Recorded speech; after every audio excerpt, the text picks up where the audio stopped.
Happy Saturday, everybody. It is March the 29th. I am Peter Boyles, and this is 710 KNUS, and I think we got ourselves a radio show. 710 KNUS Weather Center weather.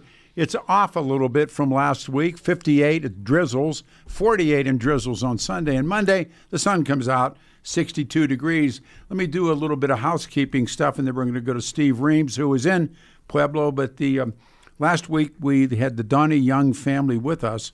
Remember, Donnie Young was a police officer who was assassinated by an illegal alien working in a restaurant owned by the then mayor, John Hickenlooper. His widow was with us, Kelly Young, and she has requested that we lay off putting on the pressure on the state for a couple of weeks, and then they will return to the radio show to, again, try and stop this murderer from getting out of jail. So this is a request from the Young family, so we're going to put it on the back burner for another week or two. The Colorado Republicans are electing someone to lead, and we're going to go in a second here, go down to the sheriff. But the right in the middle of the show, for 2 hours, the book, Steve McQueen, The Life and Legend of a Hollywood Icon. It is a remarkable book. And he'll take calls, and so many people have so many things they want to say about Steve McQueen. The motorcycle got entered into that biker show, and it won, which was, beyond anything I could imagine. But you go to the website, 710KNUS/Peter. There's a picture of Brando, who really is the guy who won the show. He's the builder, the craftsman from Devil's Head. And then Mark Crowley said, bring the trophy in. So the trophy's popped up there. There it is on the screen, and there's the trophy, the first place trophy in my division. So, but if you go to the website 710knus.com/Peter, there's a picture of Brando and myself and the latest column that I wrote, and everything is there. So the Colorado Republicans are looking for unity as they gather to select someone to lead them into 2026. This is the first of our many reporters, and indeed, if we are working in the 2 hours block that we set aside for McQueen, and we get a text message that there has been a decision, we'll break away like the old days when news breaks out. We'll break in, and we'll go directly to Pueblo, and we'll go from there. In the meantime, we ride motorcycles together. I have to do this transparency. We ride motorcycles together. We speak a lot privately. I'm a huge fan of his. I think he has a political future. Currently, he is the Weld County Sheriff. Steve Reams is with us. Hey, boss, good morning, man. Welcome back up north. Good morning, Pete. Nice to be with you this morning. Calling in from Colorado Springs, Radiant Church, where we're having the state Republican reorganization meeting, and it is a packed house. What's it going to be like? I'm already started.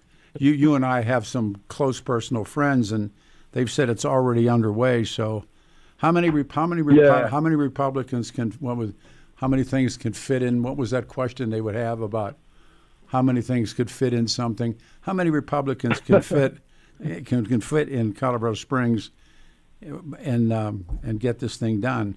What's it like? Well, we've got about 400 people in the room here in the Radiant Church. Walking up to the building. And I'm not exaggerating this, they have armed guards outside. It kind of looks like the federales are protecting this place. It's definitely a different vibe. A lot of talking, a lot of excitement from Republicans all over the state. Kind of the who's who of the Republican Party are here in the room.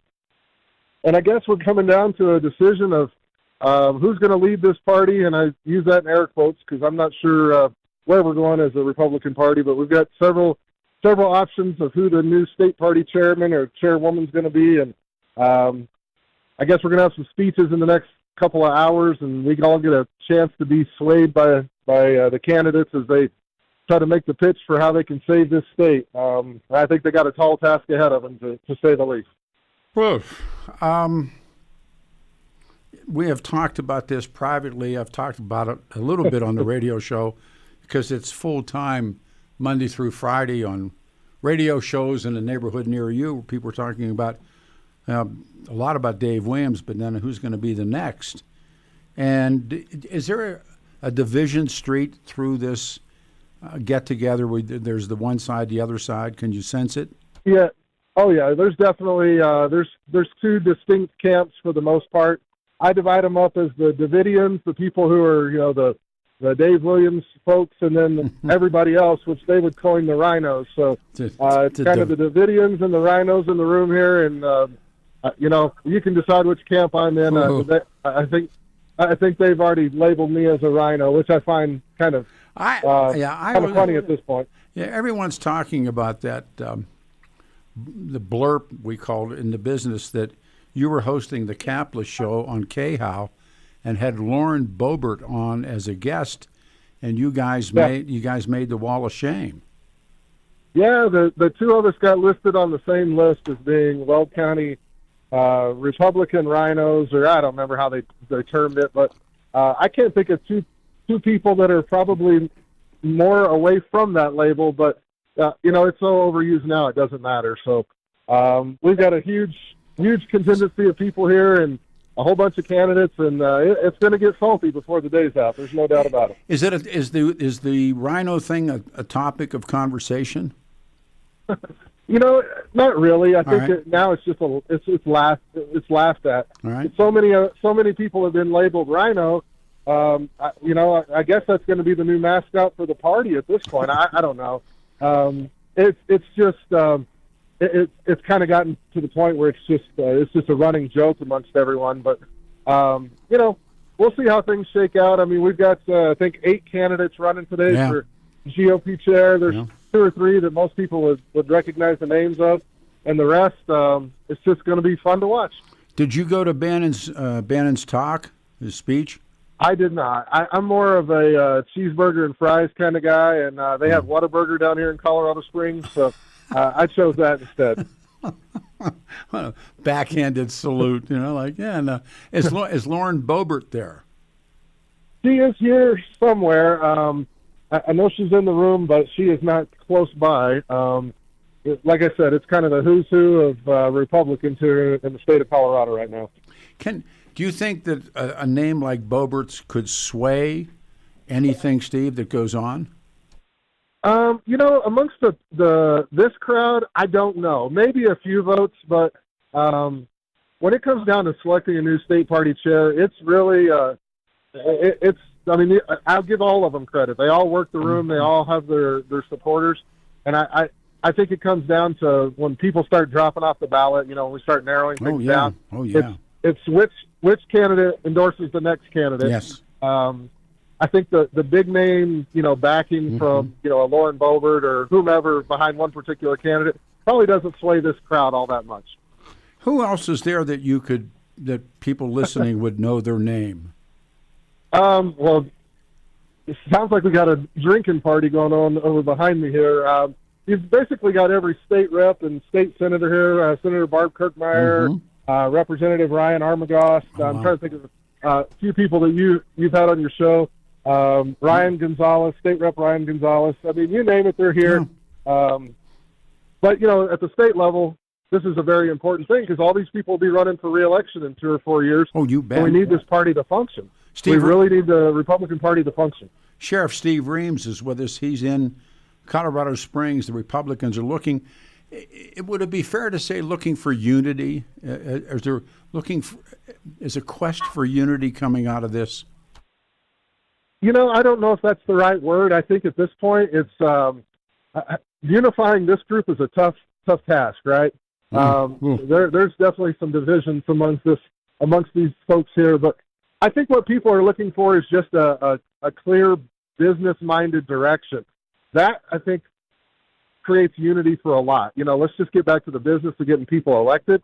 And I think everybody kind of knows that the end game is to win elections. And the divisiveness that's kind of bubbled up over the last few years, I think whoever wins, if they can put that to rest and stop the name-calling and dividing and separation of our party. I was going to say, There will be people that fall in behind. What's the truth about what happened? I've heard so many different stories. The Antlers Hotel in Colorado Springs was, I guess, the original venue for this.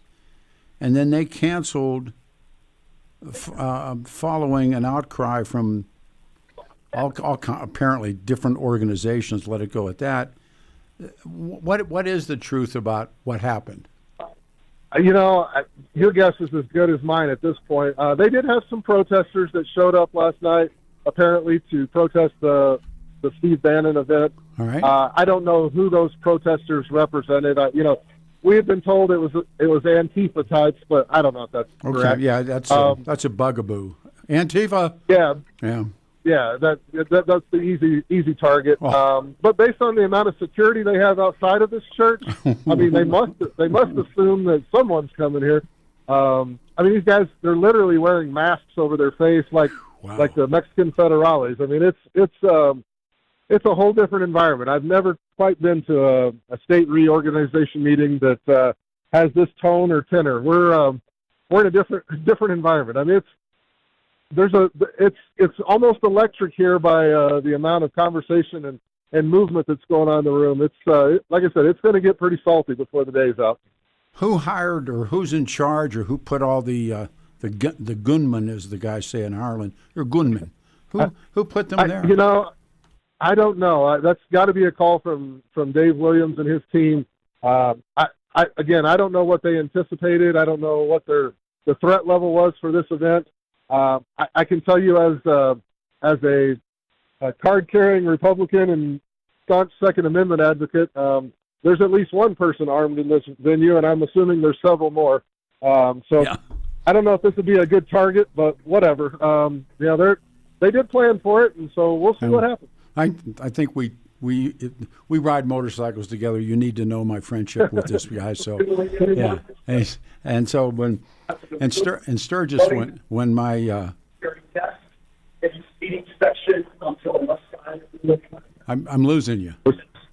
Okay, are we still together? Sorry, they're making. Yeah, no, okay, no. That was an announcement.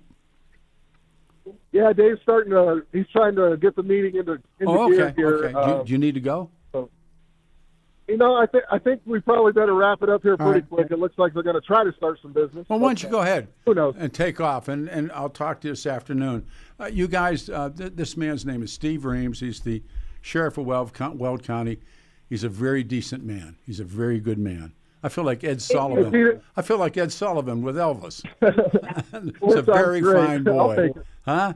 If we get some breaking news, I'll text you so you'll know what's going on. Thanks, boss. Talk to you. Goodbye. All right. So, we got Rich Wyatt as our other roving reporter coming up here in a second. So it is Saturday. Let me do a reset. It's Saturday morning, March the 29th, 2025. Saturday weather, it's going to be cloudy, colder, showers. 58 will be the high. Sunday, it's going to be 48 and pretty much the same thing. 62 Monday, and then 62 where it's rain. We need this rain. I mean, it kills you riding the motorcycles, but we need the rain. We really, really, really, really need the rain, so it's good stuff. All right. The beat goes on, and the keynote speaker last night was Steve Bannon, who spent time in prison on contempt of Congress. And he provokes that outcry last month. And again, that Nazi salute thing, I think, is just so overdone. But he was the guy that they hung on that. So Rich actually bodyguarded him last night. So he'll be extra right to be there. Then we'll kick into gear on Steve McQueen. And I notified Jeff Decker, and I hope Decker's streaming the show. Decker, there was a hanger that Steve McQueen had, and and it's not mentioned much in the book. And he has one quip with, if you're in part of that culture, this legendary madman by the name of Von Dutch, and Dutch shows up a little bit in the book, but McQueen had that the hanger for 2 years, and a little Jeff Decker went to the hangar. And Sonny Barger's there, and Big Daddy Ed Roth, and I mean, it's if you are when Hollywood is or whatever's going on, you're in that hangar. So there's hangar stories, and there's the Steve McQueen stories, and died at 50. And I bounced this term. Watch this. So do it with Adam. Adam, does the word Laetrile mean anything at all to you? Never heard it. Never heard. That's where Steve McQueen died in Mexico. Had cancer. And there's, for those of you out there going nodding your heads, there was this miracle cure. And I think it was like, was it parts of walnuts, you guys, or is that how I remember Laetrile? And there were Mexican hospitals over on the other side of the border that did, quote, radical treatment that it's the same old tune, fiddle, and guitar that you hear now.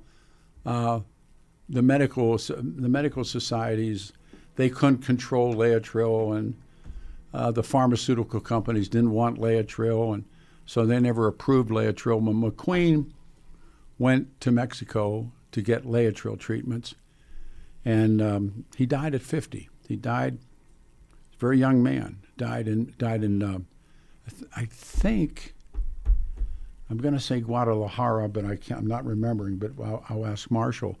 He never came home, and he got the Laetrile, and then he got the surgery, and he died.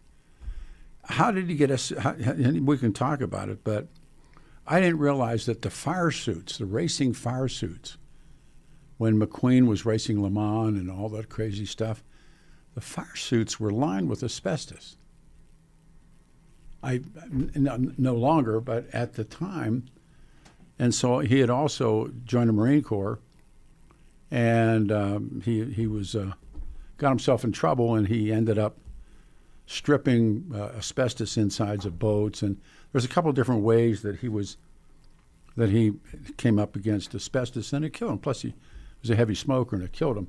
The book is really, really, really, really, really well done. It's entitled Steve McQueen. So what we need to do here, do you want to take a turn around and come back with Rich? Do you want to do that? 2 minutes. In 2 minutes, we can do that. Okay, so, and to the Donnie Young's family who we have pledged, we will support all the way to the end. They've asked us to step back. I got time for one call. Can I take one call? Now it's gone. Okay, I think I wanted to talk about Laetrile. We'll take it back. So, Republicans are searching for unity. The way the show is structured today is we'll do another segment from the Colorado Springs. Then we'll break and we'll go into the 2 hours that I promised on the life and times, the king, the cooler king. Remember, he's the cooler king. The king of cool, Steve McQueen. But it isn't, as most things are, it isn't what it appears. And he had a terrible, terrible childhood, and he becomes Steve McQueen and dies in Mexico of cancer. And so just the other night, to prepare myself for the show, I watched The Blob. It was his first Steve McQueen movie. And he was in The Blob, and his name was Steven. When they did the credit roll, Steven. And remember comes out of the sky, and we thought they were teenage kids, and Steve McQueen was 30 when he made that film. And I'm reading this book called Chaos. I'm beating Adam up on it. Listen to this. It's about the Mansons. Charlie Manson was 6 months older than Vincent Bugliosi, who prosecuted him. 6 months older in that trial. What a crazy book. Hang on.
Morning, everybody. A Saturday, 58 degrees and raining outside. That's good stuff, though. Much tomorrow, the same thing, and then Monday, back to work. 710 KNUS Denver's talk station, waiting to go back to Colorado Springs as the Republicans gather. Dan Kaplis' law firm, and Danny suggests, and it's legit, that you choose a lawyer who shares your values, and because you choose to who you choose to represent you says so much about who you are and who's involved in the case. Dan Kaplis, the son of a cop, we've been over this many, many times. He is a decent, good man. He's come through for me so many times, and certainly when my family went through some things and Danny was there. I can't tell you, Dan Kaplis Law, the official law firm, official partner now of the Nuggets, Colorado Avalanche. Dan Kaplis Law, a serious firm for serious people. If you're in a jam, pick up that phone. Call Danny, 303-770-5551, 303-770-5551, or hit Kaplis at CAPLISlaw.com. He's made his bones, and he is a good man. 303-770-5551. Call Dan Kaplis today, tomorrow, or Monday morning. We got Rich? Okay. Back. We go to Colorado Springs. Last night he bodyguarded Steve Bannon when he was in town. Richard, thanks for doing this, and welcome back up north. Thank you, Pete. Thank you. We're still down in the Springs for the vote, and we had a great night with Bannon last night. He was outstanding. I'd never met him before. What a rock star. What a real patriot and American. And all-around good guy. Pete, you'd have loved him. He was very, very nice man. So we had a great time. He gave a great speech, and we had a nice dinner. And now we're here to vote in a new chair, vice chair, and secretary of the state party. And I had Steve Reams earlier, and one of the questions that keeps coming up, and I realize it's background noise, but what happened? Somebody was telling me about the Antlers, somebody that you know, was telling me about the Antlers Hotel in the Springs, which was the original venue, and it got canceled. Can you, any light on that? Absolutely, Pete. So I went down there, and I was involved in the meeting and the walkthrough there, and everything was a go. And the guy that owns it said, "Oh, I'm not going to back down. Don't worry about it," is what I was told. And then when they got released where it was and it hit the news, the leftists just attacked them relentlessly with their cancel culture stuff. And this guy couldn't take it. His family was getting threats. His employees were getting threats.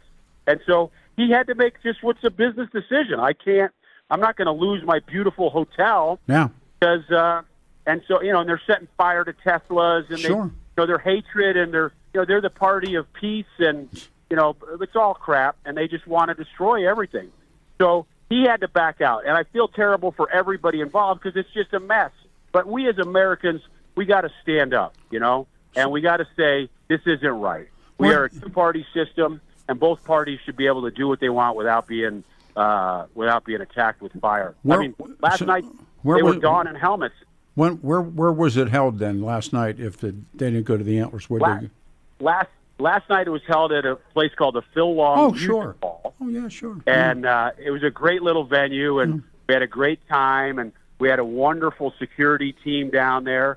Fidelis Security did a great job, and, a bunch of retired cops. You'd have loved the whole thing, Pete. You should have come with us. Well, because I get up at 4 o'clock in the morning to come to work.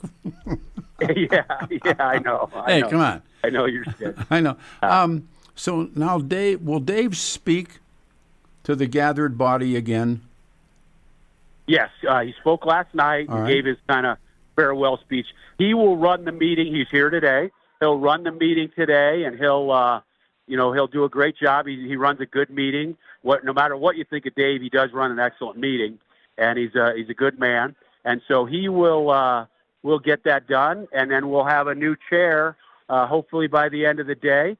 And who knows how many votes we'll have to go through because there's so many running. And, to be honest with you, it is problematic, Pete. There's a lot of distension here. People are torn, and, it's going to get sorted out here shortly. I was going to say, I'm doing full disclosure. Rich Wyatt and I ride motorcycles together. It's like, I ride motorcycles at Reams, ride motorcycles. And I was like, wait a minute. Full disclosure, I ride motorcycles with Rich Wyatt. Yeah. So what's the sense? What's the sense of what you're feeling now? You know, I don't think this is a real happy place like the RNC was this year, and that's too bad. And I'm hoping that whatever comes out of this today, whatever it is, that unity is the one thing that pulls through, that we through strength, and that we get united, and that we stop the backbiting and the bitterness and the attacks and the he said, she said. You know, it just doesn't pay the bills.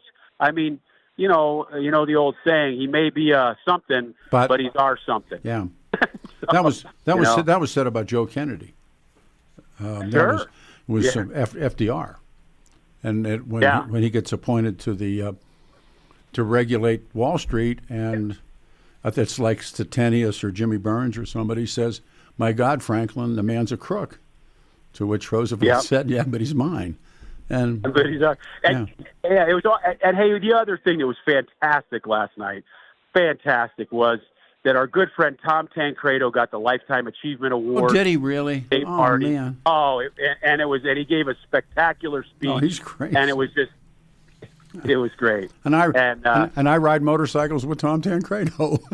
We both do. I know it. God. Smoke cigars and hang out. And Tina Peters called in from jail, and the whole thing was just everything there was a really nice event, and I was really honored to get to meet and hang out with Bannon. He's I'd never met him, didn't know him, and it's just you see people, but then when you actually meet him, it's a different thing. Maybe not the guy you thought he was. Always. Yeah. And, or the other one is don't meet them, because they'll turn out to be who you didn't want them to be. I mean, that goes both ways. Exactly, brother. Exactly, brother. So, but it's a little behind here, but it's going to be a good day. How's it going to end? You have a sense? I think it's going to end with Darcy or Lori being the chair. Now, I say that, and that's before it gets started, Pete, because it can change today. This is a group that'll move if somebody moves them, and there could be somebody that comes up from the floor and sweeps the whole thing. That's how it goes. That's why it's a wild ride. And it's packed, but it's a designated number, correct, Richard? It is. There's people that can be guests, but the voters were elected to be voters, and they're here, and everybody's out right now campaigning. I'm looking around, and I see Julie Hayden passing me by, and everybody's having a good time, and it's awesome. And so we just have a lot of all the people Pete, that are here, and it's Old Home Week, and we just got to get ourselves a new leader, and then get together and fight the fight. We have a lot of youth that want to be involved in the Republican Party now.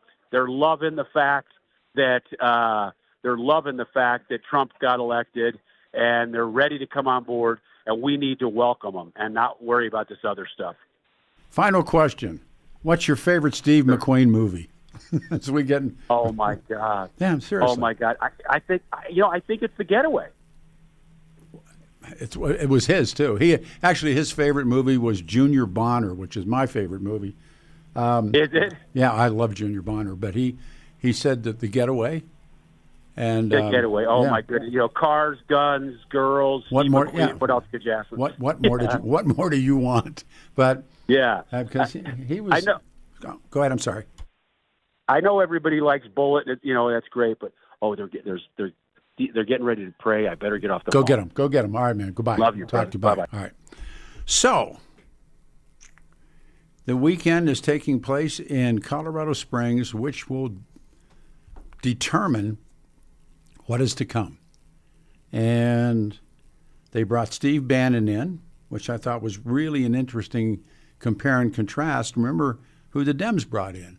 They brought in Bernie and Ocasio-Cortez.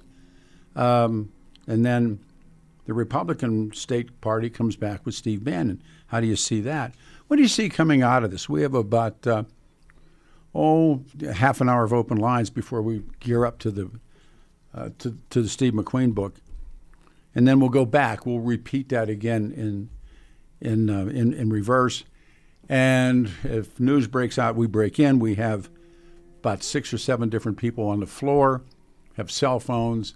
They're in contact with Adam, and they will immediately call and say it's happening, it's going to happen. We'll break from the interview that we're going to do on Steve McQueen, and then we'll go back, and inside out we'll figure it out. So once again, the Donnie Young family, his widow Kelly, has requested that we stay off this attempt to stop the release of the murderer, the assassin, if you would, of Donnie for another, I guess, couple weeks, and we'll do that. On my website, 710KNUS/Peter, is a picture of my bike that won and my builder, and his name's Brando, and he's a wonderful friend, and we went for a long ride what night was it? It was on Thursday night. Rode out. I saw Brando and the guys, and he's just a craftsman. And so the bike that won is there, and the trophy that I'm pointing to. Mark Crowley says, you do what Mark says, but bring this trophy in, so we did that. So what do we do now? 303-696-1971. We got 5 minutes. We'll go to the phones. This is Jay. Jay, you're on a radio show. Good morning. Good morning, you guys, and thanks again. Oh, please. It's the job. It's I what we do. like to say, did you ever watch the movie The Last Great Lawman? Well, tell me what it was about. It's about my relative. So he was a relative of mine. Sam Elliott played my grand uncle, or whatever you want to call him. The Last Great Lawman. Sam Elliott played him, but it was about the corruption, and it's why I bring this up. He retired from the government, and the government called him out of retirement to go back and take care and clean up what was going corrupt in the government. Was this in Texas?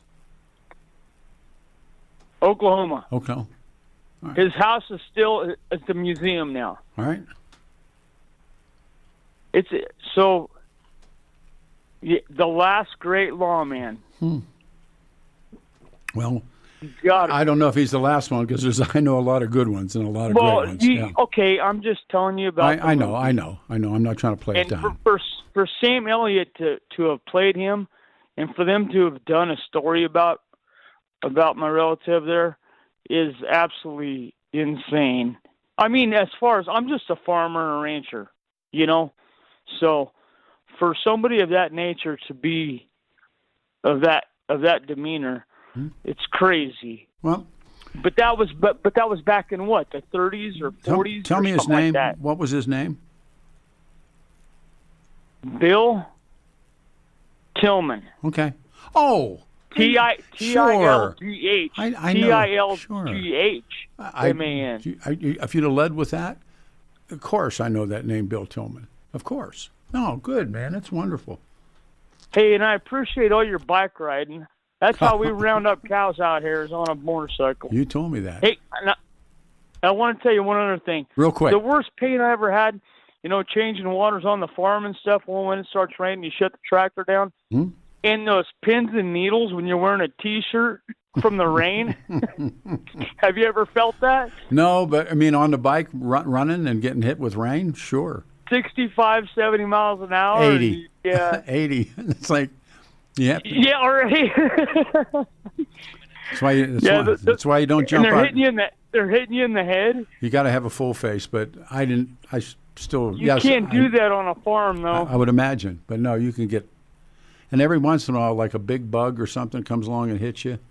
The bees. Put somebody's lights out.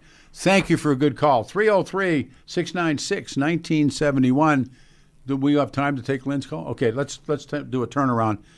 Quick turnaround, what time it is. It is 9:38. In 22 minutes, the book Steve McQueen will go in and out of Colorado Springs as the state GOP picks a new leader this weekend. and there's a lineup of people running, and I guess it's a who's who. So hide and watch. Here we go, 710 KNUS.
Put it back on track. Good morning, everybody. Saturday, March 29, 2025. 58 and rain. Tomorrow, 48 and rain. And on Monday, 62 degrees. Coming up, the book, Steve McQueen. And indeed, if we have to jump back to Colorado Springs, we will. To the wall. Damn, Pete. Said, nice trike. Stock engine. Yes. Because of a couple of health issues, I've had to go to a trike. It's the first time. And I was one of those guys. I was talking to somebody about it last night. I was one of those guys that I will never ride a trike. Don't ever say that. So it's been all tricked up. Brando's my guy. All the hard work that he's put into the trike. Trike got entered into that big bike show last weekend in Colorado Springs, and I was amazed it won. So we have to picture the trophy. There's me and Brando. We're up there right now. I'm probably going to go see him this afternoon. All of those things having been said and done, let's go back to the phones. We go to Don in Lakewood. Don, thanks for waiting. Good morning. You're on the show. Hey, good morning, Pete. Congrats on the win. Oh, yeah. I didn't do a damn thing, but thank you. Well, you spent the money. That's the first step, right? There. Bingo. We don't even want to know about that. Yes. Hey, real quick question. I wasn't aware of what was going on down the Springs because I've kind of disconnected with the whole Republican thing here in this state. Who are they running to be the top dog, and who's your favorite? Just out of curiosity. First of all, I don't have a favorite. I'm astounded by the behavior, but there's a couple of minor players. Most of it gets down to there's a woman, Britta Horn. There's a guy named Kevin McCarney who might pull it off. Lori Sane is a former Weld County commissioner, and then Darcy Schoening, who was sitting in the studio with us a couple of weeks ago. Those are the front runners. I don't know if there's a dark horse in there or not, but anyhow, that's who it is. But I would have gone at it an entirely different way, but big deal, who am I? Kind of a thing. But well, so you think it's just business as usual? Yeah, I don't know. That's a hard one because it's not been a winning formula for some time, unfortunately. Well, the party is so divided, and the name calling, and now they've come up with one for the other side. The people who back Dave Williams, they call them Davidians, like the Branch Davidians.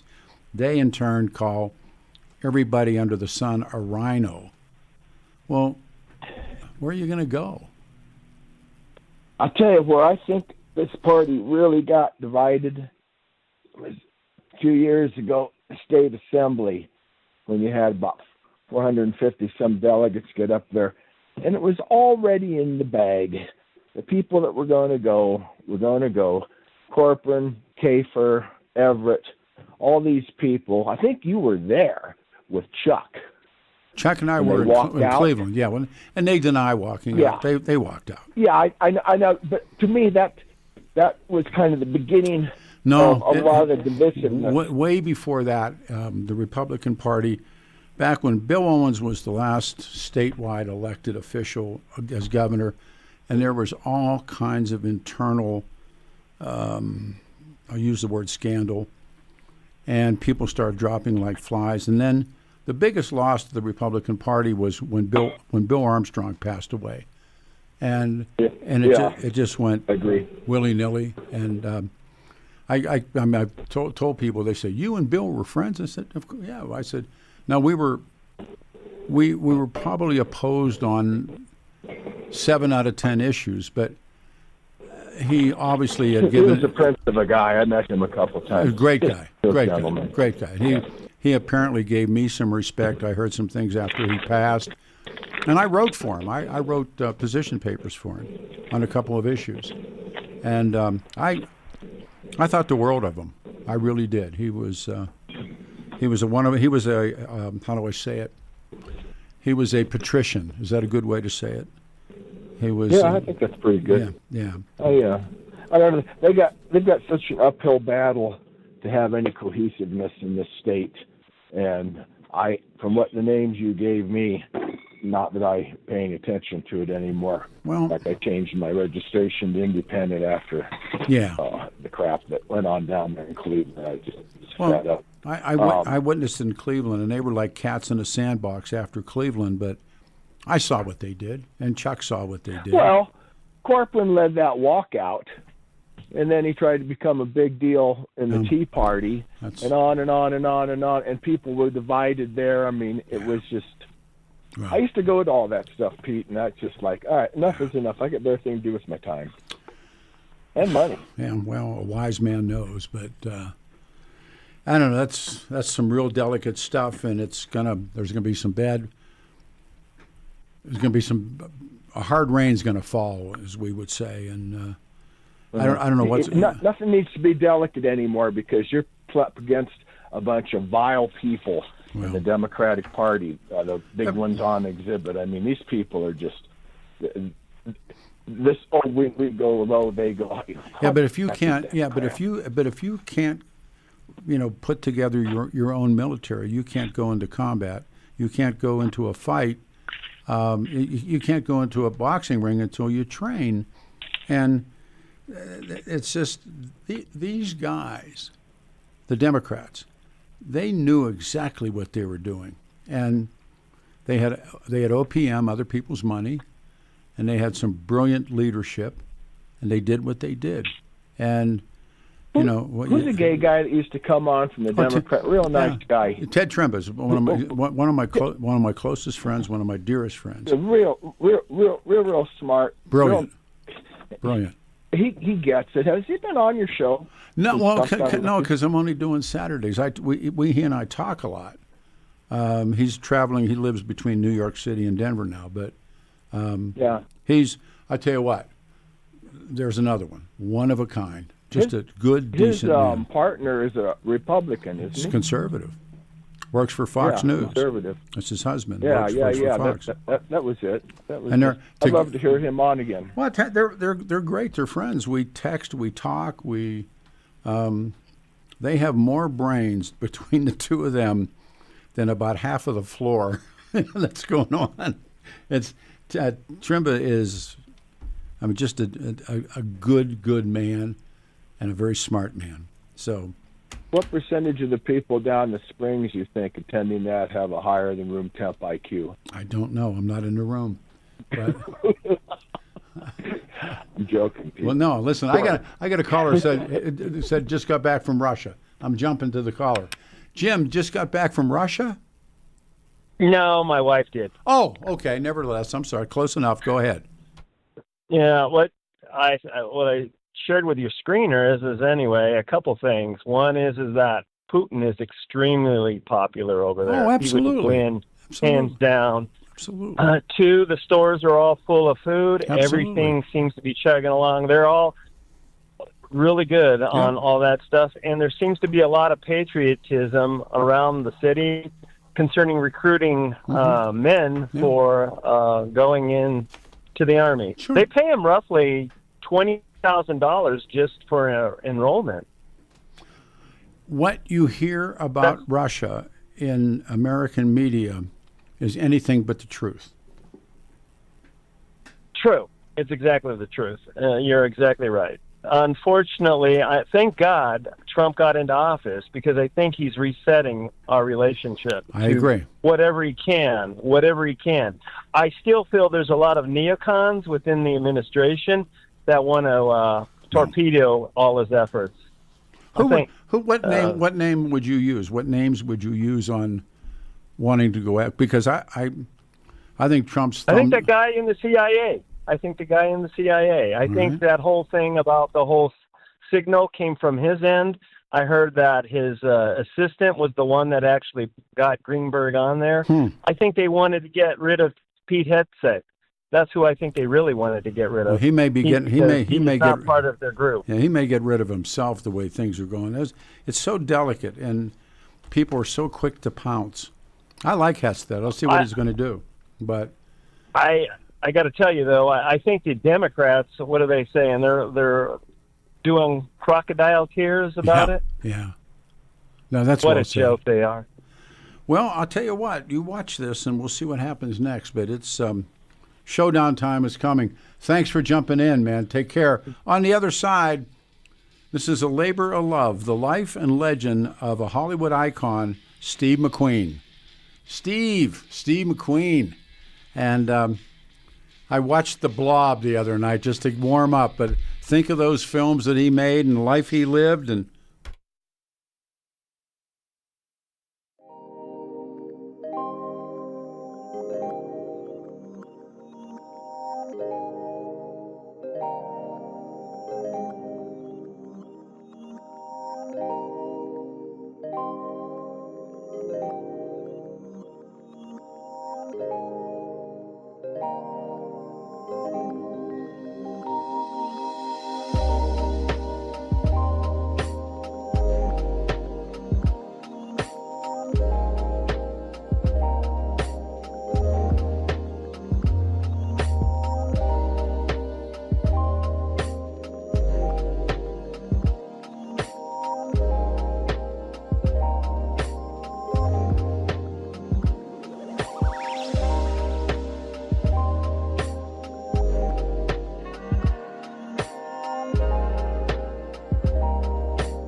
Says it all, doesn't it? When Sheryl Crow sings you're something. Steve McQueen. Good morning, everyone. It's a Saturday morning, March 29th, 2025. I've been planning on this show for about 5 or 6 weeks. Let me do some house cleaning. 58 will be the high and rain outside. 48 Sunday, much the same. And then on Monday, 62 degrees and starts to work itself, like spring-like weather. We have been tracking and trying to help the family of assassinated police officer Donnie Young. His wife Kelly has been with us, and she has requested a bit of a timeout.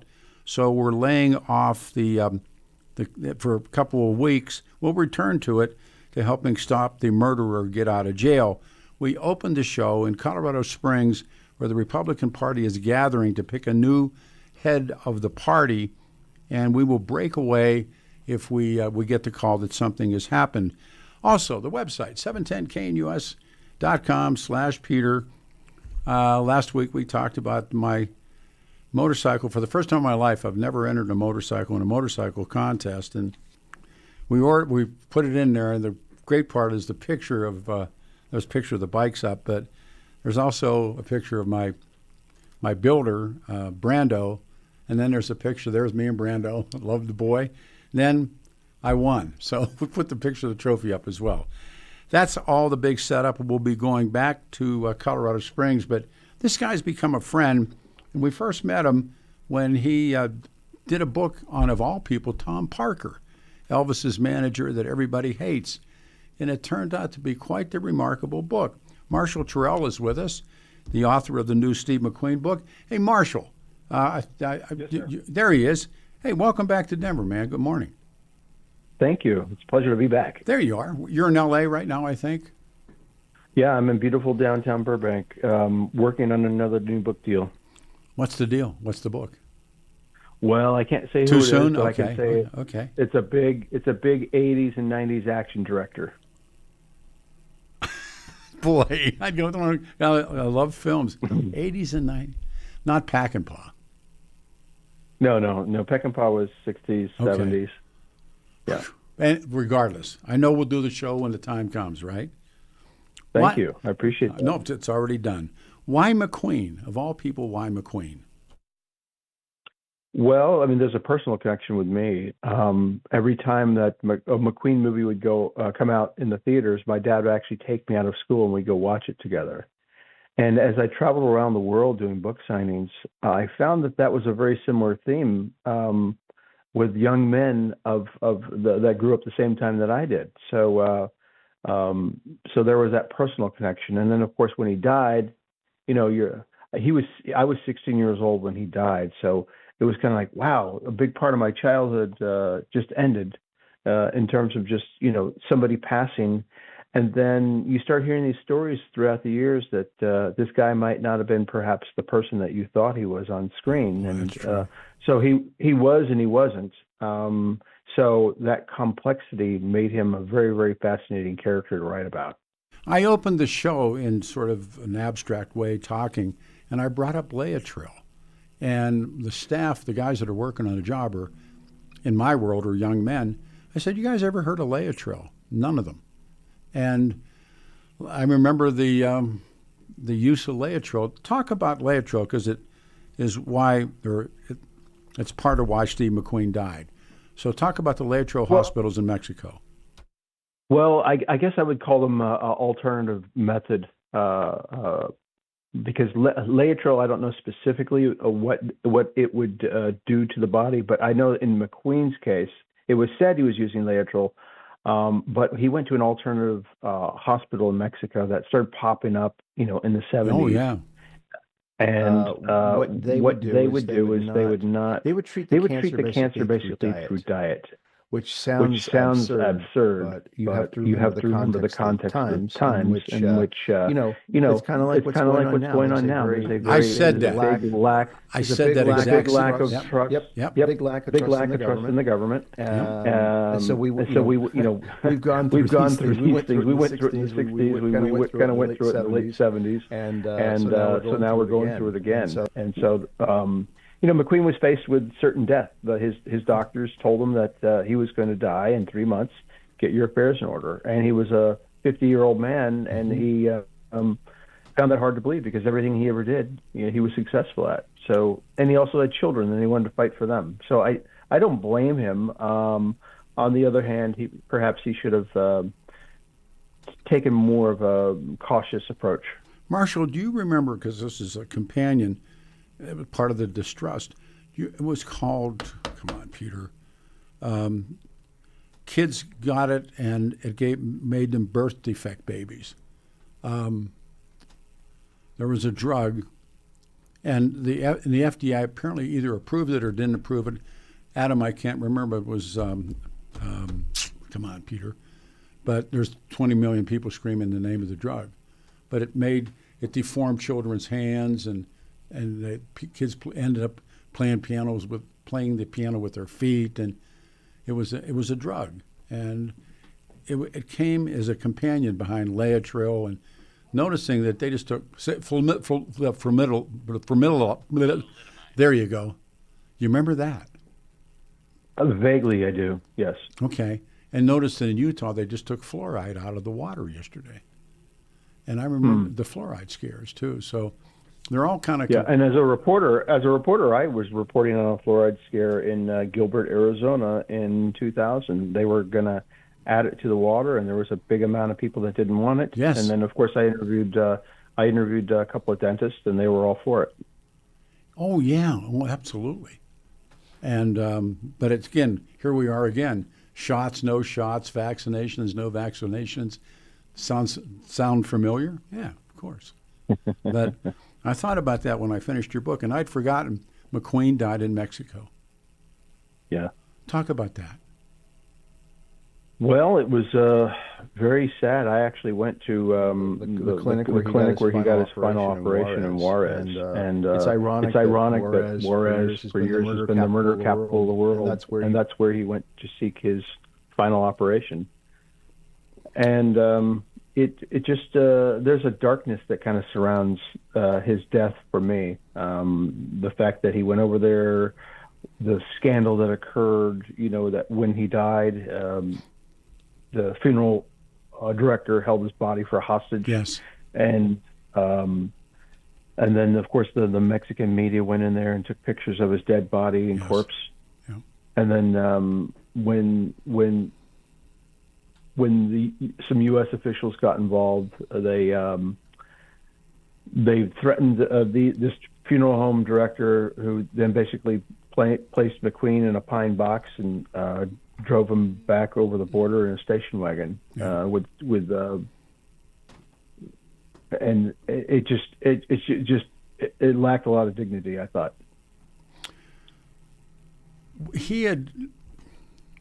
How would you? Because I think there's like 2 or 3 or 4 versions of Steve McQueen. Do you think that's fair? Yeah, absolutely. And I think you can make the same case for a lot of movie stars of that era, that they all seem to have come from another place, escaped to Hollywood to create the person or persona that they want to be. And I'm including, John Wayne's in that mix. Sure. He's Marion Morrison. Probably James Dean is in there. Certainly Rock Hudson. Yeah. And Cary Grant. Cary Grant came from another country. Came from England. Yeah. He developed that whole persona, and there's a new British series about that. So it's very, very much similar to Steve McQueen. He was a juggler, right? Cary Grant. He was. That's right. He was. It's so funny to think of him as a juggler of all things. Yeah, and he had a terrible relationship with his mother. I read his life, and there was an interview once with Cary Grant. I don't remember who the interviewer was, who said, everybody wants to be you. Everybody wants to be Cary Grant. He said, yeah, I'd like to be Cary Grant too. And that says it all to me. Oh, I thought so too. So with McQueen, as they say, begin in the beginning, terrible childhood. Talk about McQueen growing up. Well, he grew up. He was born in 1930, March 24th, 1930. He just celebrated his 95th birthday. But that is a couple of months removed from the great crash on Wall Street. And so he was definitely a Depression era baby. His parents, I think the mother was 17 and the father might have been 18.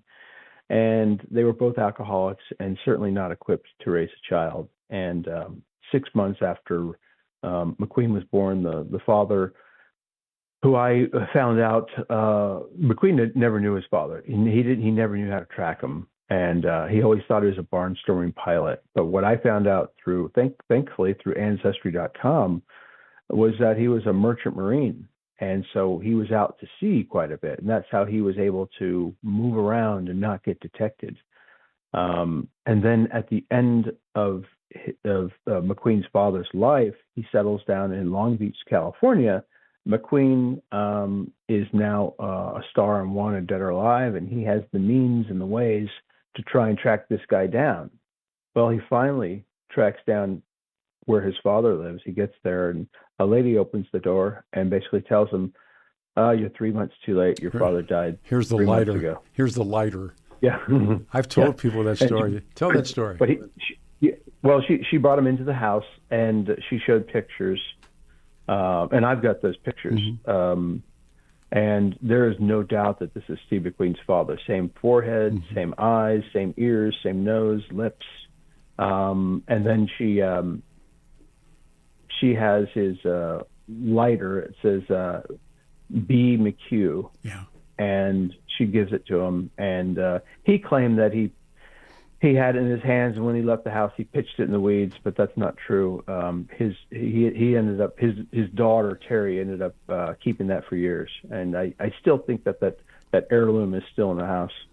Wow, I mean, there are all kinds of stories about guys like that who tracked down their fathers or tracked down their mothers, and they also seem to be. You know, who has a really crazy childhood with a father is Musk. Musk's father's nuts, and how much that affects these guys growing up. Yeah, and maybe in the case of Musk, I can certainly speak for the case of McQueen. It pushes them to want to be somebody. Yes, and there's where the Hollywood aspect comes in. I'm going to be somebody because I'm going to prove to you that I didn't need you. That's exactly right. That's exactly right. And there's a driving force there. McQueen goes to something called the Boys' Republic. Why, and talk about the Republic? Well, he was pretty much an unruly kid. His mother did stick around, but what she would do is she would pawn him off to relatives, one being Uncle Claude, and then she would go away for 6 months at a time and then come back and get him. And then she lived in Los Angeles. Uncle Claude lived in Slater, Missouri. And then when she would come and get him and bring him back to Los Angeles, he'd fall into a group of teenage thugs, and they'd commit crimes and get in fights. And so when he was, I think, 14, she had remarried again. And because this was a very unruly kid, the stepfather basically was saying, this kid needs to go away. So they put him in Boys' Republic, which was a reform school in Chino, California, and it actually turned his life around. He was very, very thankful for it, and he left money at the end of his life to Boys' Republic. He stole stuff and gave it to the Republic. I thought that was great. That what he would do is he'd when he was a movie star, he'd from the wardrobe department, he'd order like 200 pair of jeans and then donate it. Yeah. But the funny thing is that McQueen was so cheap, he'd find ways to get it out of other people. It would be very, very hard for him to dip into his own wallet, but that's what he did. our guest, and I'm going to hold the book up for the camera. They can see it. Find a place so it works. Try that one. The book is Steve McQueen. It's a if you're like I am, or like a lot of people, you just pick the book up and start and don't put it down, because Steve McQueen was important. He was important to us, wasn't he? The movies, He was one of those few movie stars that you didn't just care about him as a movie star. You cared about him as a human being. And there's only a couple of other people that I can think of that you might feel that way about. But for instance, well, I like two guys. I like Denzel Washington, and I like Kevin Costner. Denzel Washington playing the alcoholic pilot. He killed it. I mean, that was right there. Yeah. Well, I love Denzel in Equalizer because that's a very McQueen-like role, and that he's very old school. He's got his principles. He's got his own code, and he doesn't. He won't come out at you, but if you come at him, he'll defend himself. That's the McQueen code. And I like him in Gangster. He's like, I love that movie too. Yeah, no, but he still has a code in Gangster. Yes, he's a businessman. He's a ruthless businessman, but he's not going to kill you unless you step out of line. No, those guys. I mean, if you think about, there's a song. It's called "Hoppy, Jean and Me." Are you familiar with the song? No. Written by a guy named Snuff Garrett, and Snuff's pretty legendary in country. I know Snuff is. Yeah. Yeah. Well, so I had a handshake with Snuff. I was a country jock for a while, and he wrote a song. When he's a kid growing up, his father was off in the military, and his mother was working in the defense plants in California, and every day she would take Snuff to the movies, and that was the babysitter. They didn't have any money, drop Snuff off. So he wrote the song, and Gene Autry recorded it. Maybe we can find it, Adam. And it's called. Well, that was me. That was me as a kid. My dad was that was me as a kid. My parents were in the military, and when they would find a new home, they'd have to go looking all day. And of course, I had siblings. Sure. But they would drop us kids off early in the morning, and we'd watch the same movie for about 4 or 5 times in a row. Yes. And what that was McQueen. I can distinctly remember a lot of movies like that. Then Paper Moon with Ryan O'Neal. Oh man! Then you got to know this song because it's you. So Snuff writes it, and actually Roy sang it, and he said, "Hoppy, Jean, and me. They taught me how to shoot straight," and he said we were just saddle tramps. Hoppy, Jean, and me. So his mentors, and this goes back to who we thought of McQueen and all those people. We were, we were, working class kids growing up and going to movies. And so Snuff wrote about Gene Autry and going to the movies, and Hoppy, Hopalong Cassidy, and Roy raising him. They were his surrogate fathers.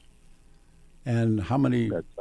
Yeah. Oh, yeah. I mean, even now, on some of the old television cable outlets, there'll be a Roy Rogers. There'll be, I want. 30 seconds. Do we find the song? Yeah, we got a break in 30 seconds. We're going to take a break in 30 seconds, and then I'm going to play. Not me, but Adam's going to play "Hoppy, Jean, and Me," and it has to be your theme song. Fair enough. So fair enough. Here's the book. The book is entitled "Steve McQueen." And we'll be right back, and we'll play that tune. Stay here, 710 KNUS.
One more round. Play it one more time.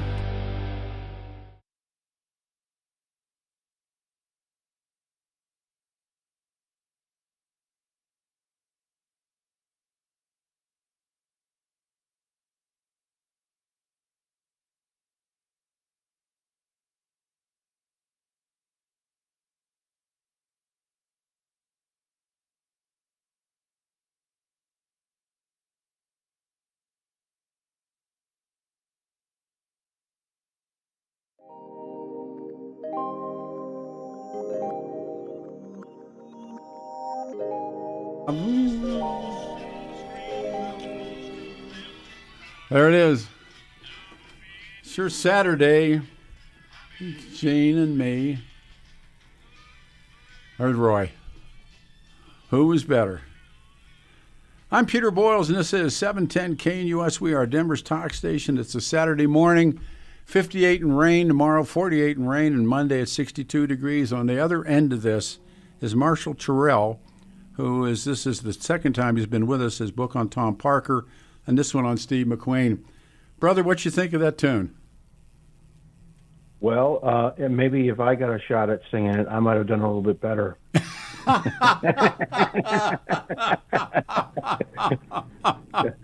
I tell you what, though, that song does a job. Encompass an era. It encompasses that era, because I've heard so many men of my dad's era talking about, going to the movies and shooting those cat pistols at the screen, and Steve McQueen did that too. He went to a place called the Kiva Movie Theater in Slater, and I've actually been there. The Kiva was mowed down, but I was there on the grounds. But I was there to visualize what he did. He was. All those guys looked up to them. So that song, that song just encapsulates all that. That's incredible. It gives you that feeling that I get. It gives me that feeling that I get that. And they were hanging out with Burt Reynolds, and they were just living the dream. But McQueen certainly would have been part of all of that, and Hoppy, Gene, and me. We're as far as McQueen getting sentenced or being sent to the Boys Republic, which he later said, "Hey, save me." How much do you think? Like, I'm kind of a Freudian anyhow.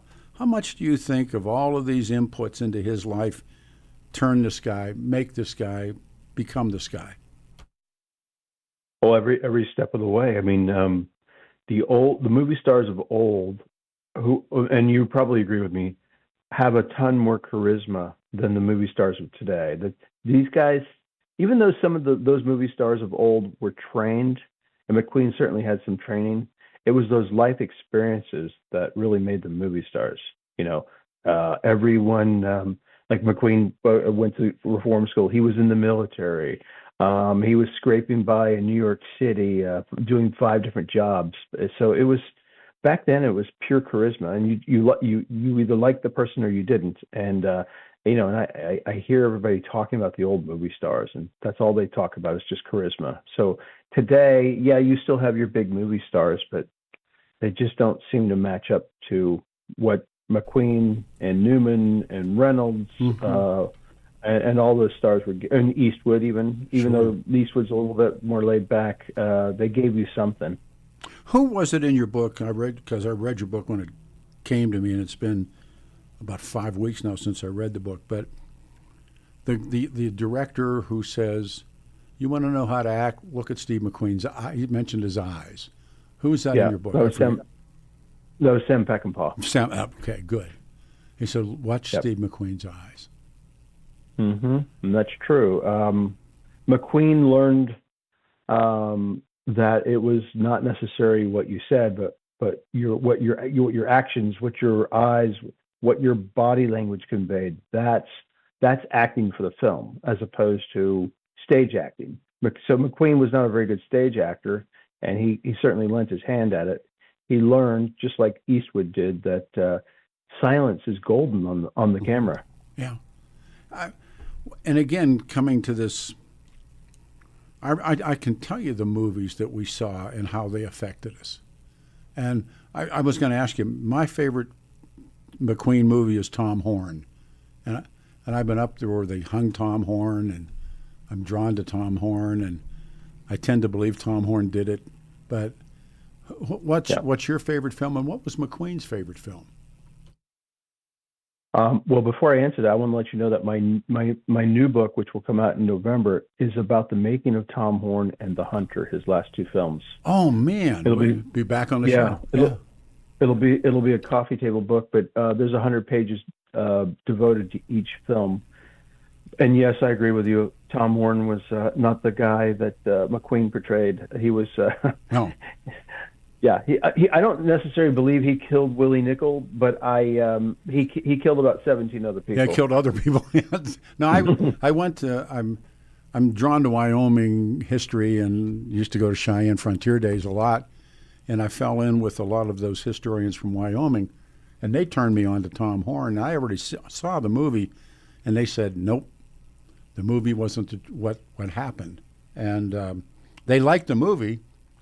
But that wasn't the outcome. So what was your favorite McQueen? So I have two favorites. Papillon is the first because his acting was I thought Academy Award worthy. But I like just as a commercial project, I like The Getaway a lot. We were just talking about you just see his rage. Yeah. And I think that's probably the rage that you saw in his private life. I met Ally McGraw, and she came into the studio. We talked, and I could see why 1,000 guys wanted to get in front of the next guy. I mean, she was a really neat woman, just a really good woman. Mm-hmm. But I'm going to switch over to something when they had the Santa Paula Airport plane hangar, and one of my most cherished friends is a guy named Jeff Decker, and Decker is one of two in-house Harley-Davidson artists. He's a sculptor. He's a bike builder. I see him every year in Sturgis. We talk on the phone. His dad raced with McQueen, desert raced with McQueen, and he went to the hangar. And you only mention once in the book Von Dutch. And they tell stories about that hangar that are just amazing. Your thoughts? Well, I've been to the hangar and I've actually met Von Dutch. No, no, you didn't meet Von Dutch, really? Yeah, he was living on the Brucker brothers property, and he was living in a school bus. Yeah, oh yeah. And it was creepy because I had to go knock on that school bus to go interview him, and he was laying down in the back sleeping. But I was much younger then and much bolder. I wouldn't do that today. No. Talk about Dutch and why he's important. Well, Dutch is a German immigrant who came to Southern California, and he got into the car culture. Yeah. Specifically pinstriping. Yes. But he was also a guy that built cars from scratch. So he was kind of like the very beginning of the guys that would build stuff for after-car markets. Yes. And I also, I'm sorry, go ahead. No, and he also built the Witten Flyer from scratch. Yes. For the Reavers. And there's a funny story that is attached with that. I guess McQueen had enlisted him 6 months before, but Dutch was drinking quite a bit. Yes. And it was I think 48 hours before this thing had to get shipped over. And so he decided that to get it in gear, and he worked 48 hours straight to put that car together, but he made his deadline. Jeff tells stories about Dutch, and other people tell stories about Dutch. If he didn't like you, he wouldn't work. Oh yeah, yeah. He was very old school like that. I mean, we know relatives like that. If they don't like you, they're not going to talk to you, and they're going to give you the side eye in addition to that.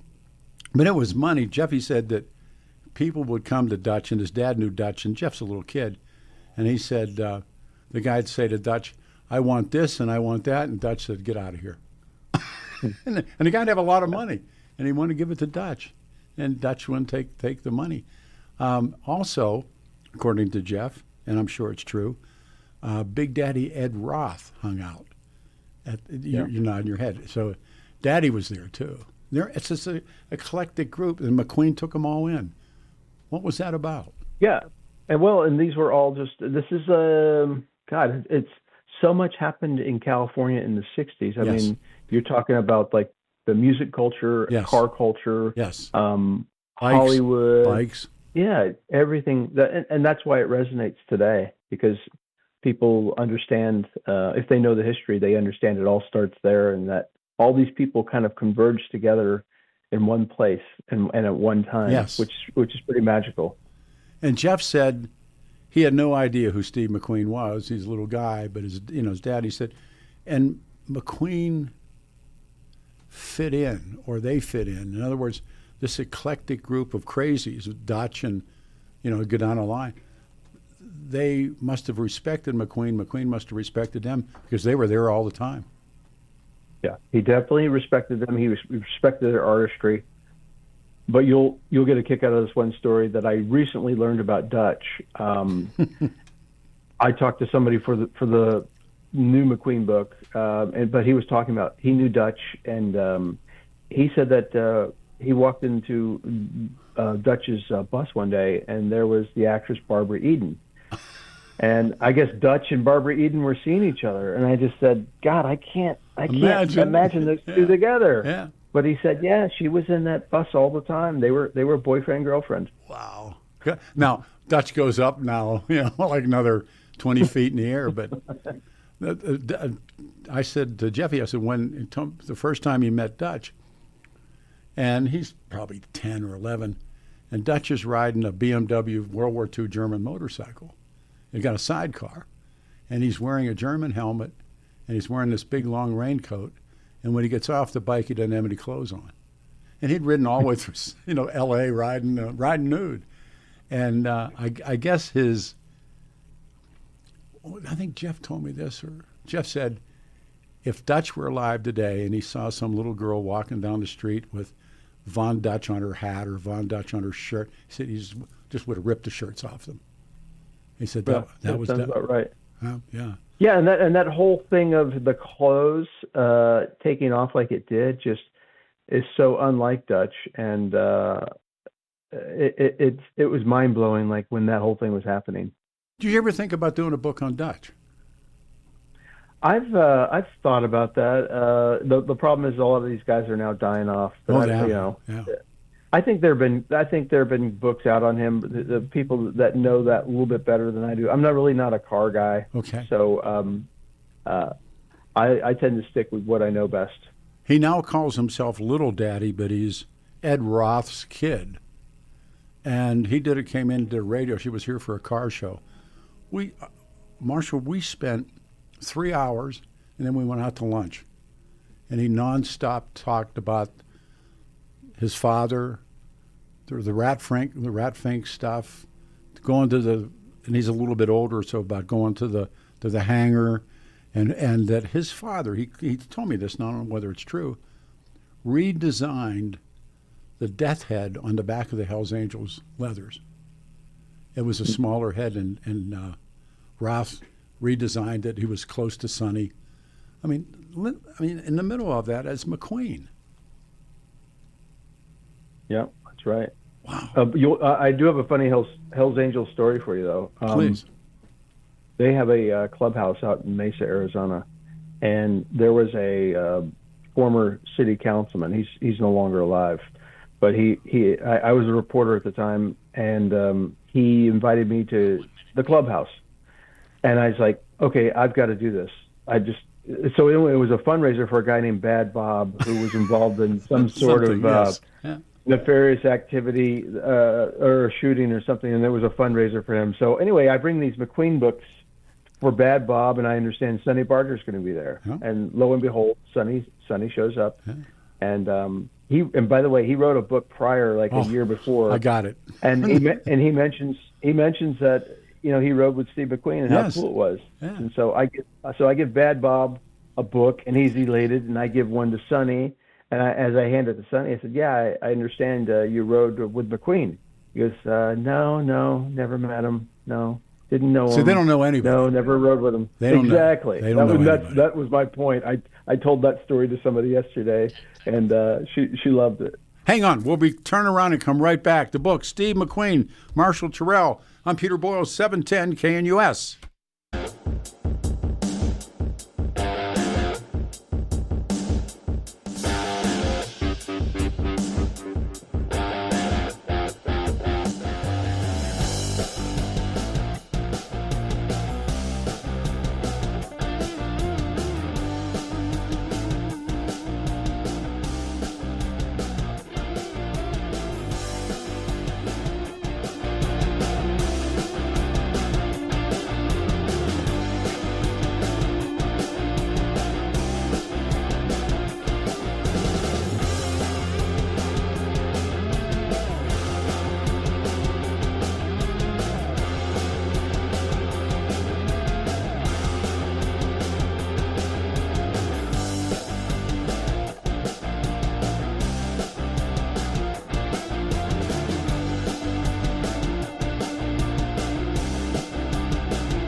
Here it goes, and here it is. The Blob. I watched it the other night getting ready for this show. Remember Steve McQueen had a blue Plymouth convertible? Don't call me Janie girl. That's a great line. The Blob. The Blob. Good morning. 710 KNUS Denver's Talk Station. The 29th of March. It's a Saturday. This worked. 58 and rain. Tomorrow, Sunday, 48 and rain. And on Monday, 62. I should give it a plug how you can get the book. It's Steve McQueen. The publisher it's Marshall Terrill's book. The publisher is Triumph. It's in hardback, and it's a hit. It's a wonderful book. The author is on the other line. He's in L.A., Marshall Terrill. So getting ready to I knew I was going to talk to you and have you on the show. So I'm scamming all the different stuff on these different cable outlets, and lo and behold, on demand, The Blob. Now, is The Blob McQueen's first movie? It was his first starring role, but it was not his first movie. Okay. He had a couple of other bit parts. He had done like an industrial film in '52, and then he had done like a B film in '53 or '54, and then a couple and then Somebody Up There Likes Me. He was an extra which was starring Paul Newman. Paul Newman, sure. And that's what started their whole their whole rivalry. Yeah. But the Blob was definitely his first starring role. I remember going to the theater and seeing it, and I thought he was cool. He had a '54 blue Plymouth convertible, and a bunch of hoods, and they were in The Blob, and I guess it worked, right? Yeah, it worked. It was the first post World War II, like what's the word I want to use? Yeah, it capitalized on the post World War II babies who were now cool and into the '50s kind of stuff and car culture, and it was also in color. That was the big deal. Yep.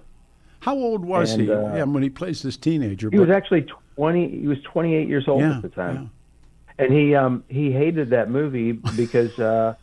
But he begged to do the part because he wanted the experience. But he always told this story that he was offered $5,000 or 10% of the gross, and that was a lie. That was a made up lie so that he could make a joke of it. But he had a kind of a weird relationship with that movie because he'd call his kids up on the phone when it would show up on television, and they'd say, "Hey, come watch this, come watch this." And then he'd laugh about it, but then when people would bring it up, like in interviews, he didn't want to talk about it. Wow. Well, given that who they called Stephen, I waited for the credit roll, Stephen McQueen, and given that guy versus the guy that was in Magnificent Seven, totally different guys, totally different actors. Yeah, there was a lot of growth in a very, very short amount of time. Kind of like the Beatles, you compare the Beatles in '62 to the Beatles in '67, totally different band. Very true. How about the relationship between, and again, it begins, McQueen doesn't get along with his fellows simply because he's trying to outdo them, and one in particular, Brenner. He and Yul Brynner. Tell those stories when they go now they're going into this film. Right. They with Magnificent Seven, Steve now had like the second lead role, and Brynner was kind of arrogant. He'd won an Academy Award for The King and I, and so he came onto the set and he had an entourage, and every time he wanted his cigarette lit, he'd snap his fingers, and one of his entourage would rush over and light his cigarette. And for some reason, that kind of that irked McQueen, and he wanted to bring him down a peg. So he'd do little things in the film to try and steal the movie away from him. Like, for example, when they're on the stagecoach and they're riding into town, and they're he's fiddling with his hat, and he's just doing everything kind of in the background to take focus away from Brenner, but there was this one scene in particular where Brenner is standing on a mound of sand, and McQueen's walking back and forth talking to him. But as he walks by him each time, he kicks a little piece of the dirt. And so one of the crew members said that by the end of the scene, Yul Brenner was standing in a hole. The movie, when they cross the river and he dips, and then I read you, and then I see, and I go, oh yeah, I never. But Steve McQueen leans off of his horse and fills his hat with water, crossing the river. That wasn't part of the movie. He just did it, right?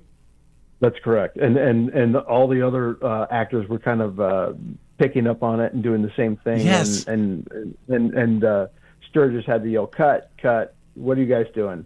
Yeah. And Brenner was mad because it took attention from Brenner, right? Absolutely. And, he found another way to get back at him, and that was basically to take off his cowboy hat and show off his bald head.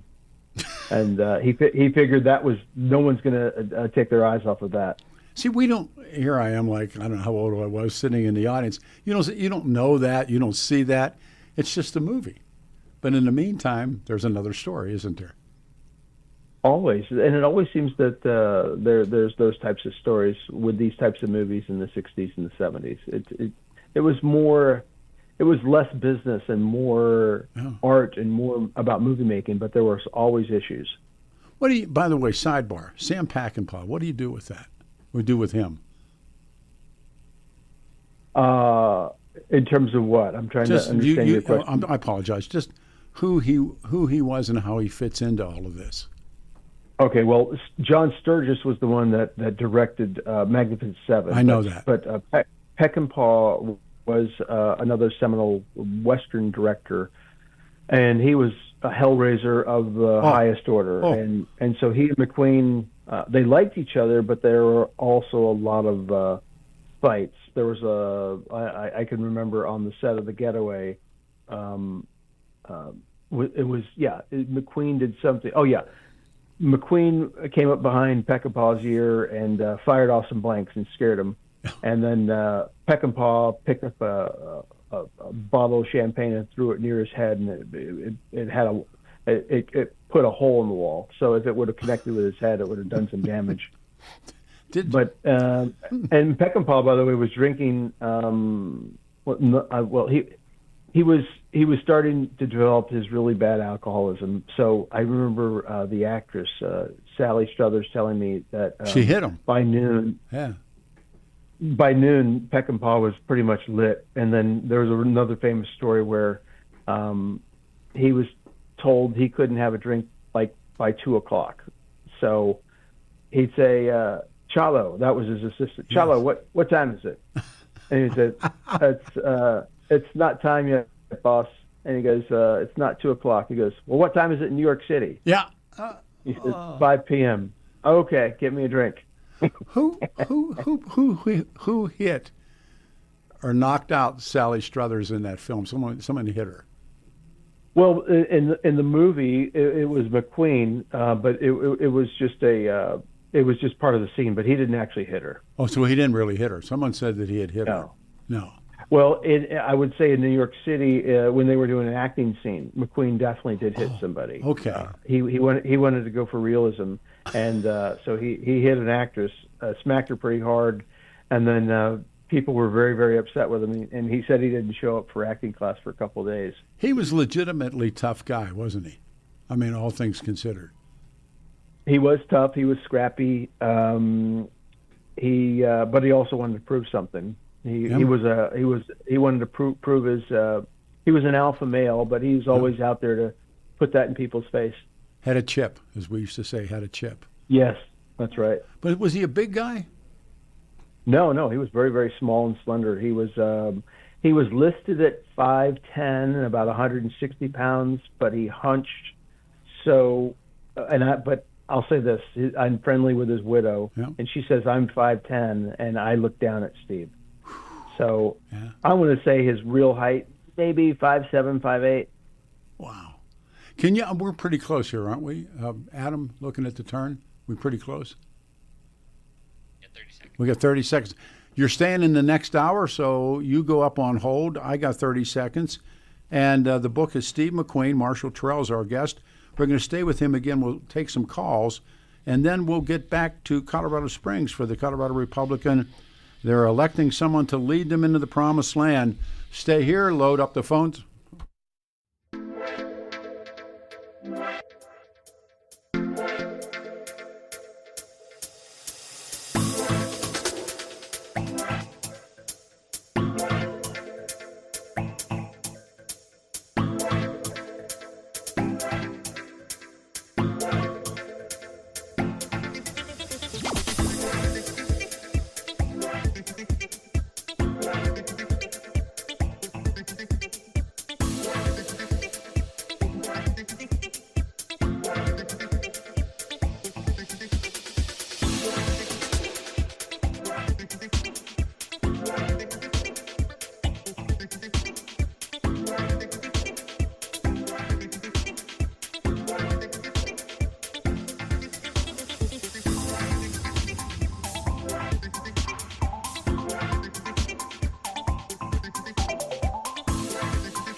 Better believe it, on a Saturday morning, March 29, 2025.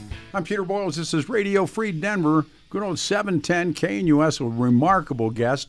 58 will be the high in rain, 48 tomorrow on Sunday. It's got some rain, 62 on Monday. Our guest has said, I will take calls. Marshall Terrill is with us. The book on Steve McQueen. Lines are open. 303-696-1971. Let me do a couple of things real quick. We have been following and trying to help as well we can with the family of Donnie Young. Donnie Young was a Denver police officer, was assassinated by an illegal alien who had been working in a restaurant owned by the mayor. Somehow tinkers to Evers to chance, and the family wants to fight his release. We are in the fight with them, and they called and requested that we do lay off till we get to the next level. The Colorado Republicans are gathering in Colorado Springs to elect someone to lead them into the promised land. We have tons of people down there, and they will be joining us next hour, but we will know more about that. Right now, I'm told they're giving the speeches. So with a tremendous guest, and you can see all of this stuff. Oh, I wanted to mention one more thing. Last week we talked about the motorcycle show that was in Colorado Springs, and the guys at Devil's Head and my guy Brando, against my better wishes, but you don't argue with these guys, they entered my bike, and damn if it didn't win. So the picture of the bike is up, 710 KNUS/Peter, and the bike is there, and Brando and I, and then we have the trophy here, and Mark Crowley said, bring the trophy in. So done, all of that's out of the way. The book is Steve McQueen. Marshall's publisher is Triumph, and I'm bringing him back up, and our lines are jammed, and we'll get to the calls in 1 second. Why did James Gardner also not get along with McQueen? I mean, I know the book, but why did they not get along? Well, they were neighbors and they were friendly until there was a competition for a movie. So, for example, McQueen wanted to do a movie called Day of the Champion, but he had to film the Sand Pebbles first. And Garner was filming Grand Prix, and he got to the finish line first. So that put a damper on their relationship for a couple of years. Now, McQueen actually did make a racing movie called Le Mans, which many people consider the definitive racing film, but at that time it really stung McQueen. I do too. I was going to say Le Mans is on the list. And did McQueen not go against, or did he go against the wishes of the studios and actually make that film? Le Mans, yeah. Yes. It wasn't. Here's the thing. He just made Bullets, and he had a 6-picture deal with Warner Brothers, and he made Bullet, and he was the next film that he did was Reavers, but Steve McQueen behind the wheel of an automobile was actually a good idea, and movie executives were looking forward to it. But the problem was that there was no script, and he kept telling everybody the script was in his head. So what he didn't tell people was that he was going to shoot like a pseudo documentary. Mm-hmm. And so there was very, very little story form, but there was a lot of emphasis on cars and cameras and shots. And he made this for racing fans. He didn't make it for a movie audience. So you still have half of the people that are divided of this isn't really a movie, and the other half is like, this is the greatest racing film of all time. You know, one more thing, and then we'll go to the calls. Decker told me many, many times McQueen could ride his rear end off, that he was really, really a good motorcycle rider, either on the street or on the desert. Does that hold up? Oh, absolutely. Bud Eakins, who trained him, Bud Eakins was a world class rider. He would ride with Eakins, but Eakins said what would happen was McQueen would go off and make a movie and then get out of practice for a little while. But McQueen was a natural athlete, and so that lent itself to great riding, and he definitely could hold his own. And Bud did the jump in the Great Escape. He did, and then he also did the hill jumping sequence in Bullet. So he could drive a car too. Okay, I didn't know that. I know that Yeah. that famous that we all saw him. He's riding a Triumph, which would not have been a German bike, but unless you knew, you didn't know. And he leaps that fence, which is sort of a nothing burger jump today, but at the time, you brought him out of your chairs, man. People went, wow. And That's right. Yeah, no. Given along came after Evil Knievel, and then even the guys after Evil out-jumped Evil, too. So, wow. But McQueen was willing. He was willing to do that stunt, but the movie studio wouldn't let him. Wouldn't let him do it. It was a good thing. Yeah, and it was a good thing he didn't do it. But he could have possibly done it. I got a story about Evil Knievel's son, Captain Robbie Knievel, and a jump in Sturgis. That it's when we meet those guys, and they were the next generation of nuts. It's the best way I can describe them. All right, let's start with the phones. Adam, you got the call. Lines are jammed. Line 1 is Marcus. Marcus, you're on the radio show. Our special guest is Marshall Terrill. The book is Steve McQueen. His publisher is Triumph. If you would, it's yours. Yeah, great. Really good show. I did like Steve McQueen, too. Him and Jimmy Stewart and Audrey Murphy. But I just have one short question. To your guest, to his knowledge, did Steve McQueen ever have any affairs? That's funny since I've read the book. Marshall. Yeah, I'd say he had multiple affairs. He was, and his first wife was permissive. Well, what's the word I want to use? She accepted it, and as long her rule was as long as he came home at night. But yeah, he had multiple affairs, and I'm trying to think of some of the famous people that he had affairs with. Judy Carn of Laugh-In was one of them. He was who else was he with? Natalie Wood for a little bit, but that was when he was separated. He liked to brag that he made love to all his co-stars, but that wasn't exactly true. I would say about 3/4 of his co-stars, but not all of them. That's close. Yeah. Yeah. Pretty good track record. Is it true that Bob Evans opened the door and caught him in bed with Ally McGraw? No, because they were on set in The Getaway. But the answer is no. But he just instinctively knew. She even wrote about it in her book. She said he called her up. He was working on The Godfather while they were shooting The Getaway. Yeah. And she told him not to come down.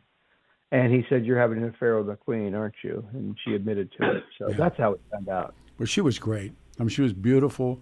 I read the book. She was very transparent, very open, and she's still with us. So I was in love with her, and I thought, well, I can see why Steve McQueen did what he did, right? And he married her.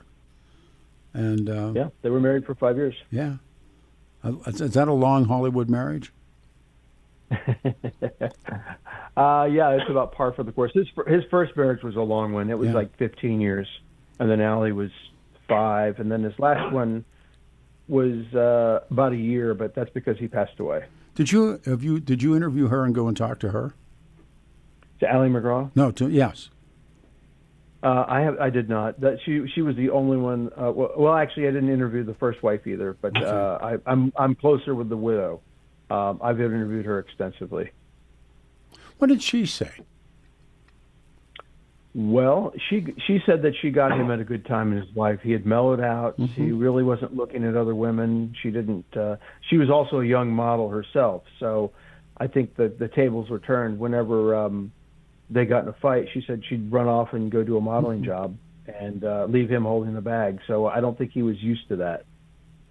So she held her own with him.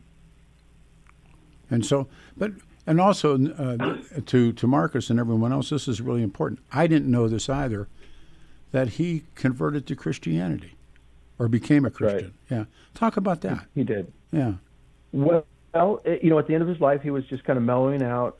When he was flying his planes, his instructor was a gentleman by the name of Sammy Mason, who was a he was a test pilot and a World War II pilot, and he had McQueen's respect. And so he was just kind of quiet and strong. And in him, McQueen found the father figure that he'd always wanted. And so he was taking lessons from this guy, and he said, Sammy, I can't quite put my finger on it, but what's different about you? And he finally piped up and said, well, Steve, I'm a born-again Christian. And Steve then said, can I go to church with you? And he said, absolutely. So, this was in June. I remember reading an article in June of 1980. This is 6 months before he was diagnosed with cancer. He was going to church. And I've been in touch with McQueen's pastor. He's still alive. His name is Leonard DeWitt.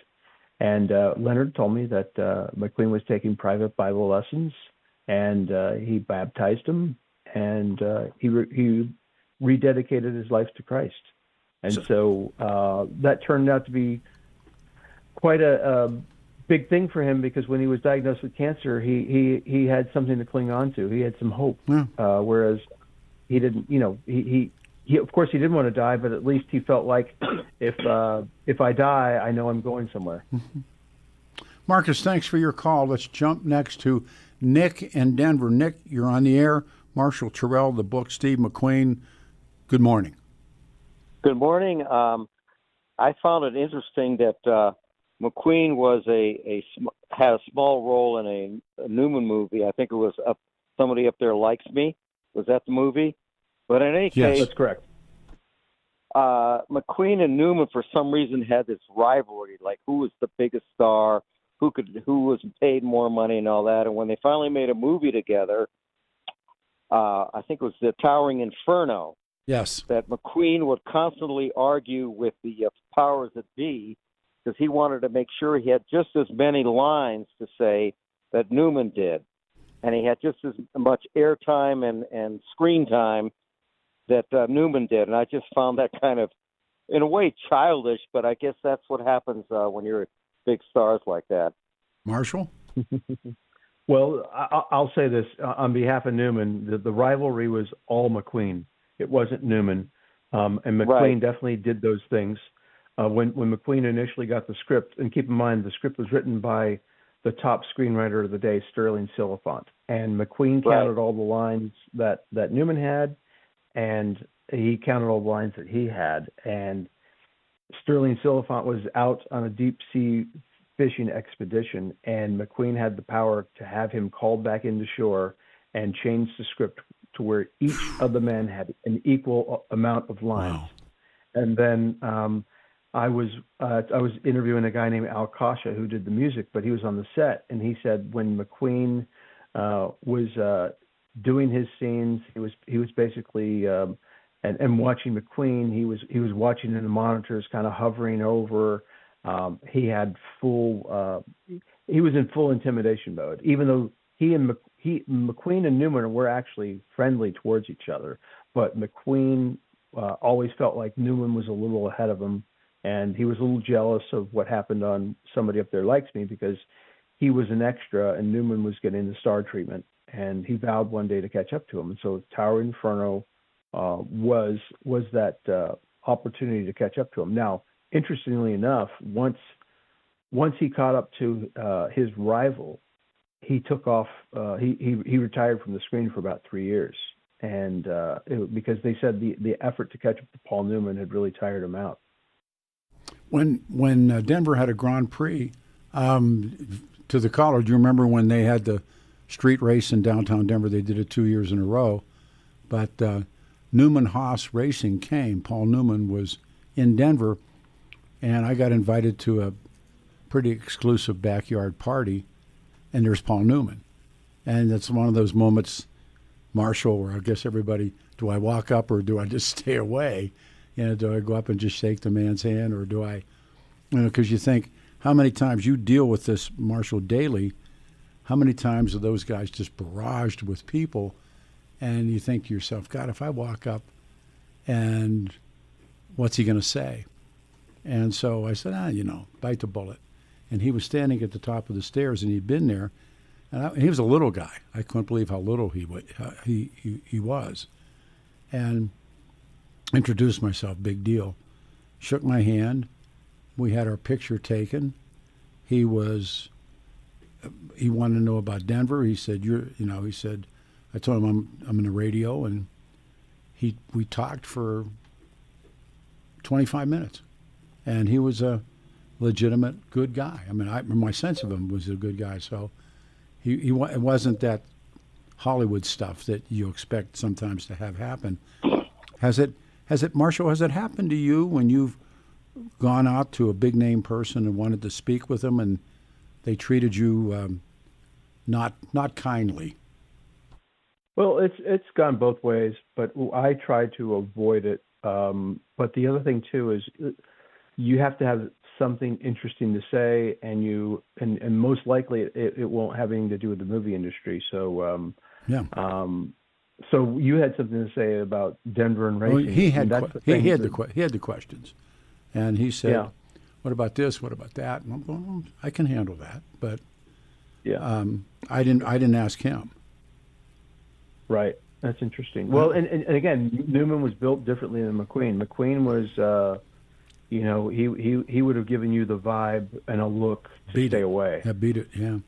But, and so that's how Hollywood is. You've got the two sides of the coin. You write in the book that I didn't realize how Paul Newman was raised. Totally different than McQueen. I mean, absolutely different. Talk about that, please. Well, yeah, absolutely. He was raised in Shaker Heights, Ohio, which is one of the most affluent areas in the country. Still is. But to his credit, he resisted that upbringing and then joined. I forget what branch Newman was in, but he joined that, and then of course he went into acting, which his family didn't necessarily approve of. But all the stories I hear about Newman, I was like, what a great guy. As a matter of fact, I was just in Idaho with his stunt double of like 20 or 30 years, and he said that he ran this guy Stan Barrett, who's the stuntman, ran a camp for Russian kids in Russia, and Paul Newman wanted to contribute money to this, but his Newman's own board, it had a religious aspect to it, so the board couldn't contribute to it. So Newman said to him, "How much you need?" And he gave him a number that was pretty extraordinary. And Newman goes, "Okay, I'll cut you a check." So that was the kind of guy that Newman was. I met his daughter from his first marriage, and she came into the radio show. She was every bit as kind, every bit as nice. I mean, and then you meet or you hear stories, or I have this. There are people I wish I'd have never met. Right. You have that same thing, yeah. This is but can I say just a thing about Newman, even though this is about Steve McQueen? I met him a couple of times when I was in college, because where I was going to college was very near where his house was in Connecticut. And I found out that it was an interesting story about him being in the service. He joined the Navy when he was 19, but because he was colorblind, he couldn't become a pilot. And he ended up on an aircraft carrier that got hit by a kamikaze pilot, and everybody on board was killed, and he would have been killed if he had been a pilot, but because he was colorblind, he was not right there. What a story. Wow. To the caller, to Nick, thank you. Let's go to Michael. There's two lines open, 303.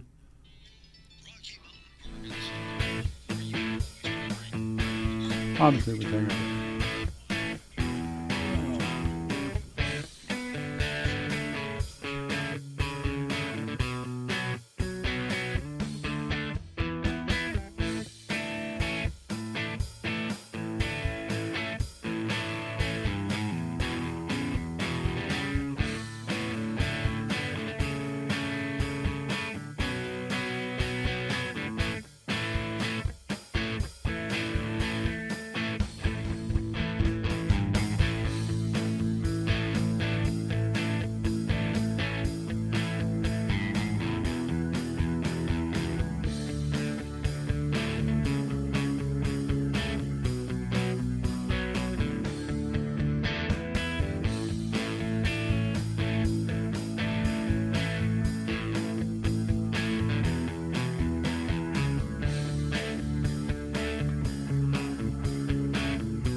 morning, everybody. It's a Saturday morning, and for the first time, there are two lines open, 303-696-1971.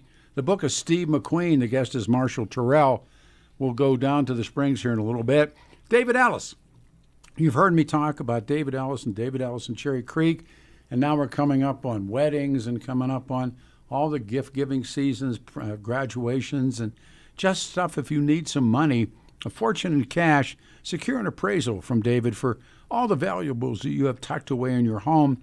It's still true. When you don't have a Rolex watch, rare coins, or a silver tea set, so what? Go see David for all the most meaningful gift-giving occasions. David Ellis Jewelers, just the right items, just the right price. Special people mean the most to you. Antique watches, emerald pendants, gold necklaces, and diamond rings. Trusted jeweler has been buying precious metals and antiques in Colorado for decades. Dazzling cases filled with hundreds of new and used pieces your loved ones will treasure. Visit David Ellis Jewelers. He's there right now. See for yourself. The black awning on the corner of 3rd and Clayton in Cherry Creek. 3rd and Clayton in Cherry Creek. Explore DavidEllisJewelry.com, or you can call him. Tell him we're friends. David Ellis, 303-322-8779. 303-322-8779.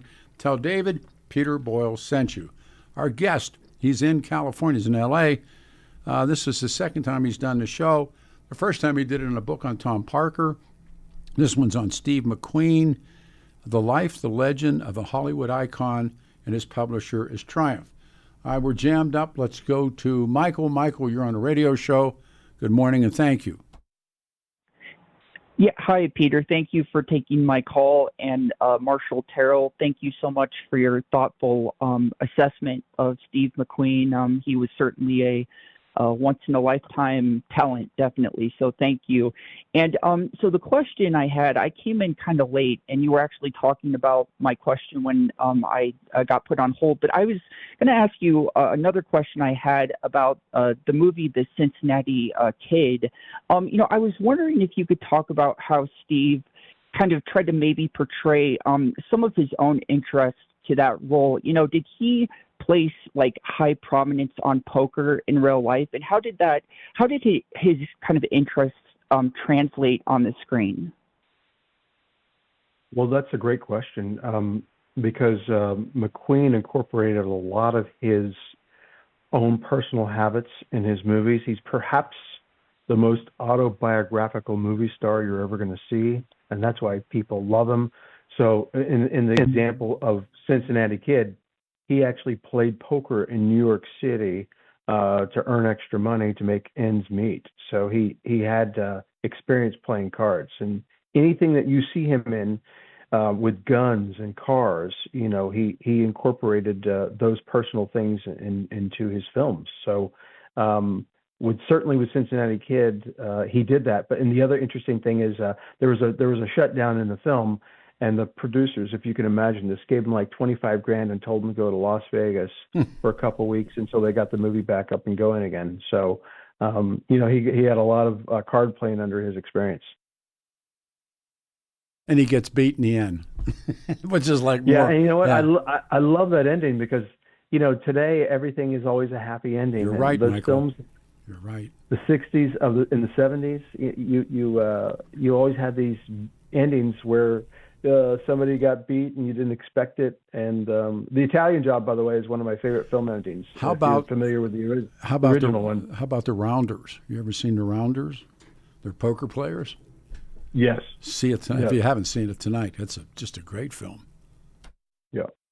It's interesting that card playing is an interesting way to film a movie, but he did it well. That was Cincinnati Kid was called like a knockoff of The Hustler, but The Cincinnati Kid holds its own, and a lot of people, that and Rounders, they claim that are probably the two best poker films in existence, and I would agree with that. It's hard to top The Hustler. That's one of my faves. Wow, Marshall, your thoughts? Well, The Hustler, I love that. You know what I even liked even more was the sequel to it, Color of Money. See, and I didn't like. I mean, I liked the film, but I didn't like it as well as I liked Eddie Felson when he first showed up. Yeah. Well, to me, what I loved about it was Newman was now an older man, and I liked Newman when he got older. I didn't necessarily like him when he was a younger actor. I thought McQueen was a better film actor than Newman, but Newman got all the accolades. They sure said it. That was the fight, wasn't it, Marshall? Yeah, Newman was a bit more popular, but McQueen was a guy's guy. There you go. There you go. Yeah, that was the big deal. That was the difference. And Quentin Tarantino recently wrote a book, and he mentioned that Newman was the kind of guy that liked to act a lot. So he was pumping out 2 and 3 films a year, whereas McQueen was a little bit more picky with his projects because they were a little bit more personal. So he was doing 1 film a year. Wow. So those are the subtle differences between the two guys. Michael, really good call. Really well thought out. Let's go to Frank. Frank, you're on a radio show. Our guest is Marshall Terrill. The book is Steve McQueen. Marshall, thank you very much. Appreciate your comment. It's funny you mentioned the eyes, McQueen's eyes, and then thinking about the card playing, that he was so expressionistic with his eyes, it would almost seem that he would have to put on or truly act to have that poker face to not reveal what his eyes had just seen in their hand. I don't know if he had a good poker face or not. Well, Marshall? He certainly developed one. He certainly developed one in real life.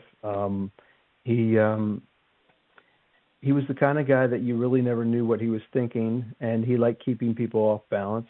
And so he always. I remember this actress, Sharon Farrell. He said, "Always have your protection. You have 3 feet of protection in front of you, and that is what you show the public."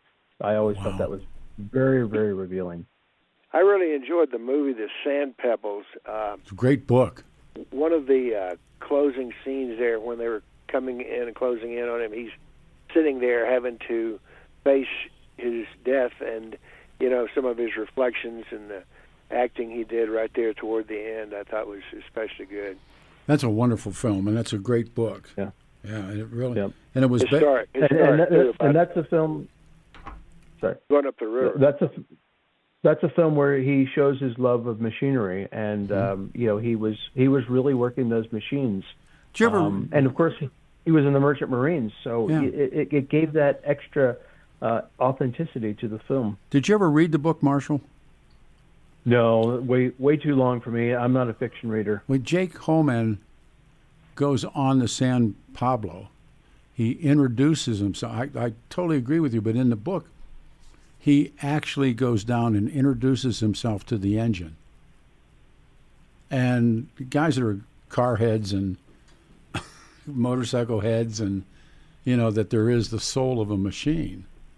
I happen to believe that, I never will forget that background clinking sound of the machine. He goes into the bow, and he realizes the Chinese are running it, but he said he introduces himself, and he touches the boiler and introduces himself to the machine, which I thought it was so. In the book, it was to me, it was powerful stuff. But and it's it's all true stuff. What happened to American Navy on the river? My original question to you that I told Adam about was, I know you said you were a reporter, but I wondered how you fell into writing this biography type thing of you just identify characters that you find appealing, or what? It sounds like you really researched things well. Well, thank you. Yeah, I was actually a biographer before I was a reporter, because what I found out was writing books, you get paid every 6 months through your royalties, and that is certainly no way to live. So I had to find something that was going to sustain me while I wrote books, and so that's what happened. I became a reporter. And that actually really lent itself to my writing, and especially in the research area, because And now I know how to research government documents. I know what to look for. I know how to get them. Before that, it was just kind of hit or miss. Have you ever looked at somebody's, Peter, have you ever looked at somebody and thought you were going to do the job and then said no?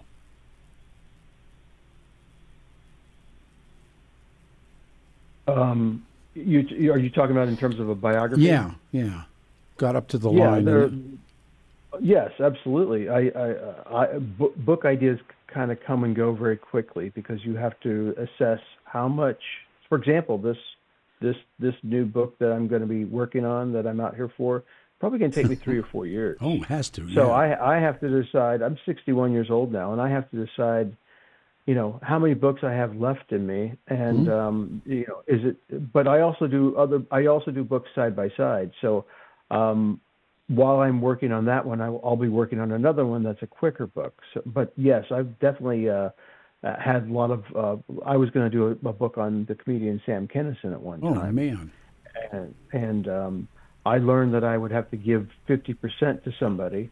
And no. I said, no, I'm not going to do that. I'm not going to give 3 or 4 years of my life and then give you 50%. I'm just not going to do that. Other projects, a lot of projects kind of come and go. Kinison played Denver, and the promoter at the time, he's gone now, but his name is Barry Fay, and Barry and I were close friends, and I met Kinison. Kinison's roots were in evangelical ministry. Yes. Oh.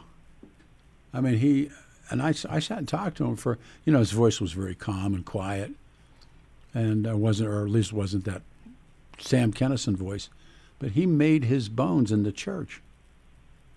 Yeah, that's right. And it translated very well to comedy. Thank you. Marshall. Thank you very much. I'd shake your hand if you're in the room. Oh, Marshall. Yeah. Go ahead. Yes. Final question. I was just going to ask Marshall if he ever picked subjects that he thought were given an unfair treatment during their time, and he wanted to do further research or put a different spin on what they were given at their time. Oh, absolutely. For Tom Horn, for example, he spent about. And by the way, he went to the house of Louis L'Amour. Louis L'Amour had a library of about 20,000 books, and I just talked to his son, Beau, about this. Louis L'Amour would not loan out his books, so McQueen had to come to Louis L'Amour's house every day for about 6 months and pull these books down and make notes. And, he wanted to give Tom Horn a different treatment. He wanted to give him, the movie treatment because he didn't want to portray him as a bad guy. He wanted this book to be a guy that was perhaps was wronged, and so that was the portrayal that he wanted to give. But again, I've read books on Tom Horn, and again, he might not have committed the murder of Willie Nickel, but he committed 17 other murders, and those were cattle rustlers. So and he was paid to do that. So regulator. He was a regulator. Yeah, but use bullets to regulate. That's what they. To the caller and to Marshall. God, I want to meet you someday. The war when the Cowboys came up from Texas, and that war, and then the Tom Horn, and did Tom Horn actually fight a boxing champion? Was that a real true part of it, or did that not happen? That did not happen with Tom Horn. However, that was a story. I believe that William McQueen. It was Gentleman Jim Corbett and another cowboy. So it was that incident did happen, but it didn't happen with Tom Horn. But it's a great story. It's a great story. It's a great story. What did you think?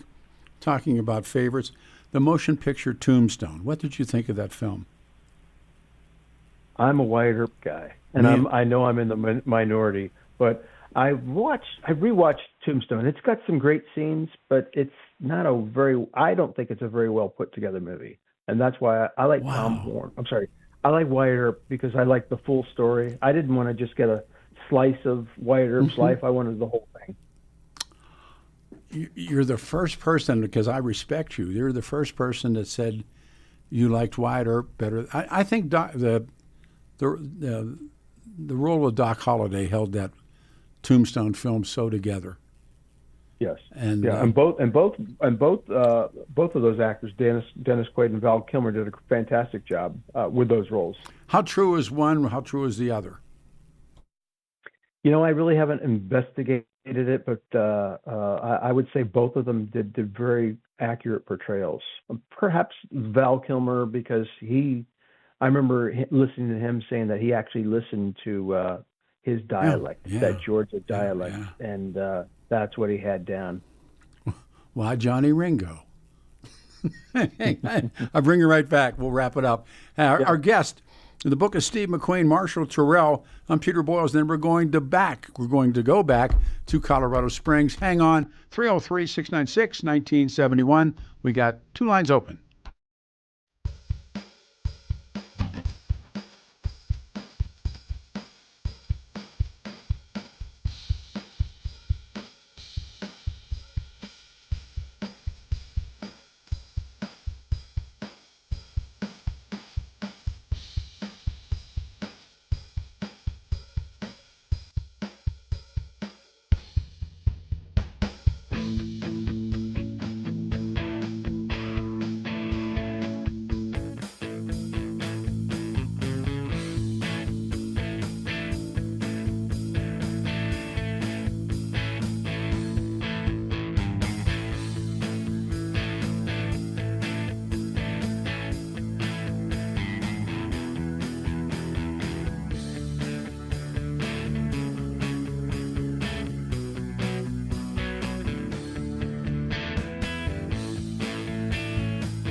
Picking good tunes. Morning, everybody. It's a Saturday, almost going to say noon. March the 29th, we go back to Colorado Springs in a second. It's going to be cooler today and rain, much the same Sunday and Monday. This has been a wonderful couple of hours of radio. Kind enough to take the time. He's the second time he's been with us. His book on Tom Parker, and now the new book on Steve McQueen. I'll try and put it up there. And by the way, do this if you would, Marshall. We're getting a lot of mail. How people can get the book, and do you have a website? And I should have done it earlier, and I apologize if you would. Sure, I have a website. It's called marshallterrellauthor.com. So they can reach me that way. I'm on Facebook. If they want signed copies, they can always just reach out to me personally. And you can sell over your website, or they have to. Yes, or they can go on Amazon.com as well. Okay. I'd be remiss if, and I'm sitting here, if I don't talk about Junior Bonner, which is really my Steve McQueen film. They did that in Arizona, right? Yeah, that was done in Prescott, Arizona. As you know, I live in Phoenix, and I'm up there all the time. And it was an unlikely place. This was a film that was done after Le Mans. Le Mans kind of crashed and burned, and McQueen wanted a smaller film to kind of just slowly come back. And so, and you're on the money. One of his best performances was Junior Bonner, because this was not an action film. This was a drama, kind of a modern Western, but that film still holds up quite a bit. And you asked earlier what were some of his favorite movies. He always mentioned two: Thomas Crown Affair and Junior Bonner. Oh man, because he has the pot's right, and I love the rodeo, and he's Junior Bonner.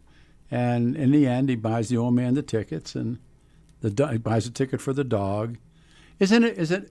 It's Ida Lupino that plays his mom, right? That's correct. And who plays his brother? That was Joe Don Baker. Joe Don Baker. And they got into two fights, and it was I mean, it really was the rodeo. And then that one part where, although they're divorced, they slip away upstairs together. I thought that was just perfect. Yeah. And by the way, I had an uncle who used to work for the highway department, and he would go into those Prescott bars, and he would tell me those types of fights really did exist. Oh, I saw them. I used to go to Cheyenne every year and take the radio show up there. And, oh, no, absolutely. And it was like that was their date. getting a bar fight. And I knew, all the old legendary rodeo cowboys, and I think they enjoyed it. But that movie, what does the final line in the movie, and I've thought about it a lot. You tell him Junior sent him, or Junior did something, and then he goes off. He just goes off on the, as the cowboys say, on the road again. He's gone. Yeah. And his brother's son, they're converting him to trailer parks, aren't they, or something? Yes, that's right. And that truly did happen in Prescott. As a matter of fact, my dad actually bought 2 lots after he saw that movie. That's the best. Sold them later on, not for much of a profit, but Prescott, Arizona today is a unbelievable. As a matter of fact, my wife and I actually want to retire there, but it's a beautiful place. It is it still retains some of that Western feel, but a lot of Californians move there, and it's got everything. It's even got a Costco, if you can believe it. If you got a Costco, you're there. We got a Costco, you got a Walmart. It's got some great cuisine there. It is you can't buy a place there under $1 million. It's really quite a place now. Yeah. And when they got there, and they did that film, and I knew a lot of those cowboys. The Cowboys liked that movie, by the way. They would talk about it. That one and the one that Cliff Robinson played in, or Dale, was it Dale or Cliff? Yeah. And he was the cowboy. It was Cliff, yeah. The Honkers, I think. Yes, yeah. it was. He dies in the end. The horse kills him in the end, and that's all rodeo stuff. It's all real. What? I'm going to ask this. because you're in this world. What is your favorite film of all time? With lousy question, and who's your favorite actor? Favorite film of all time is Once Upon a Time in Hollywood by Quentin Tarantino. I love that film. Yep, that really captures that era. Of course, McQueen's going to be my favorite actor, but my close second is Kevin Costner, Wow. Denzel Washington, and a great new actor named Michael Fassbender. I'm going to ask you really. Go on. I'm sorry. No, I was going to say Fassbender was in. He's in a lot of obscure stuff, but if you get a chance to check him out, he's really good. Now, this is a book I'm reading right now. This is a real sleeper question. Have you ever read a book called Chaos? Yes. All right. So my next book is a biography of Jay Sebring. Man, why didn't and I that's know? coming out. Do you want that's to stay? coming out in July, and a lot of the stuff that was in Chaos will be addressed in this book. Is it true? Well, I know. I'll say this: this is the best answer I can give. I believe that MK Ultra program was definitely true. Absolutely. But as it pertains to Charles Manson, I think that's a stretch. I have these friends. I have a circle of friends that are you could fit in them, and someday I'd like to say, well, he's my friend. But they've been beating on me to read this book, Chaos. So I got a copy of it, and it's about the Manson murders, LSD experiments, the CIA, and Charlie Manson. And it is, I haven't put it down. What kind of a guy's it's O'Neill, I think is his last name. He's been shot through the grease a couple of times too, hasn't he?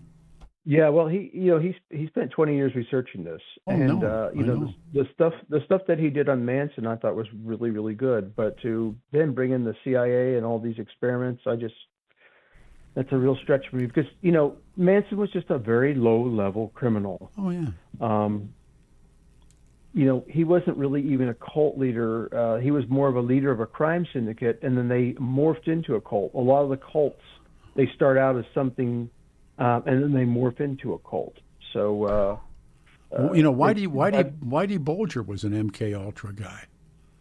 When Whitey went to Atlanta, the penitentiary, he did acid, and when they brought him back, and that guy, the rifleman that was his murderer, said Whitey was different when he came back from MK Ultra. So, I just can't put the book down. So, for somebody like you that says you've read it, makes me feel so much better. I'm not reading it. But, God, I mean, do you believe the stuff about Bugliosi, that he wasn't as all he was cracked up to be? Yes.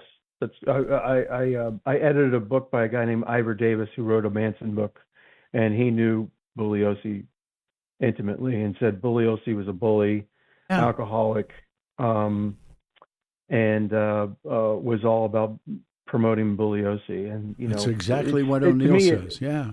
It speaks to me that he had a ghostwriter in that courtroom while all the court case was going on, knowing that he was going to have this book come out. I mean, smart, but not very ethical.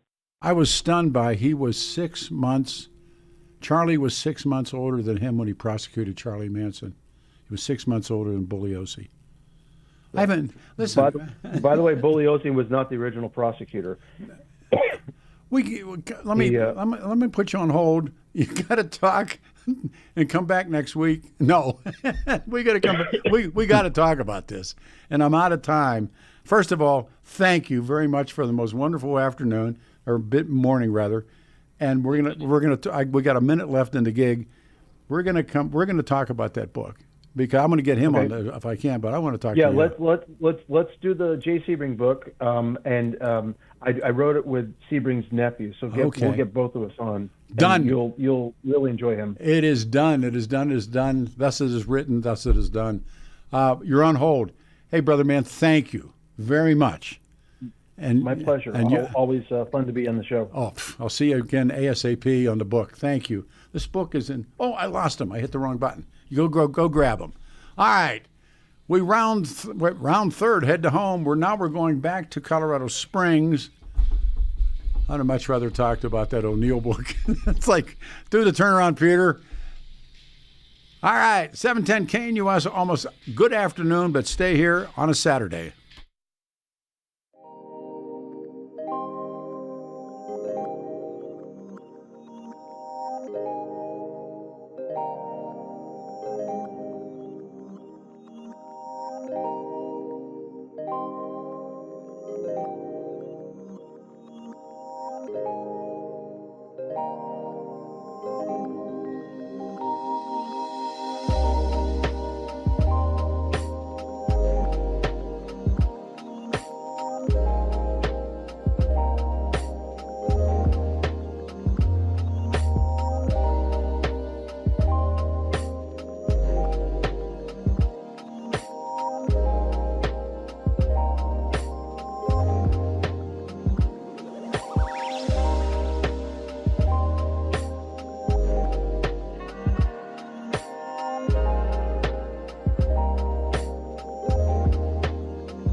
Good afternoon, everybody. So Marshall, Terrill, and I, when the show's over, spend the rest of the time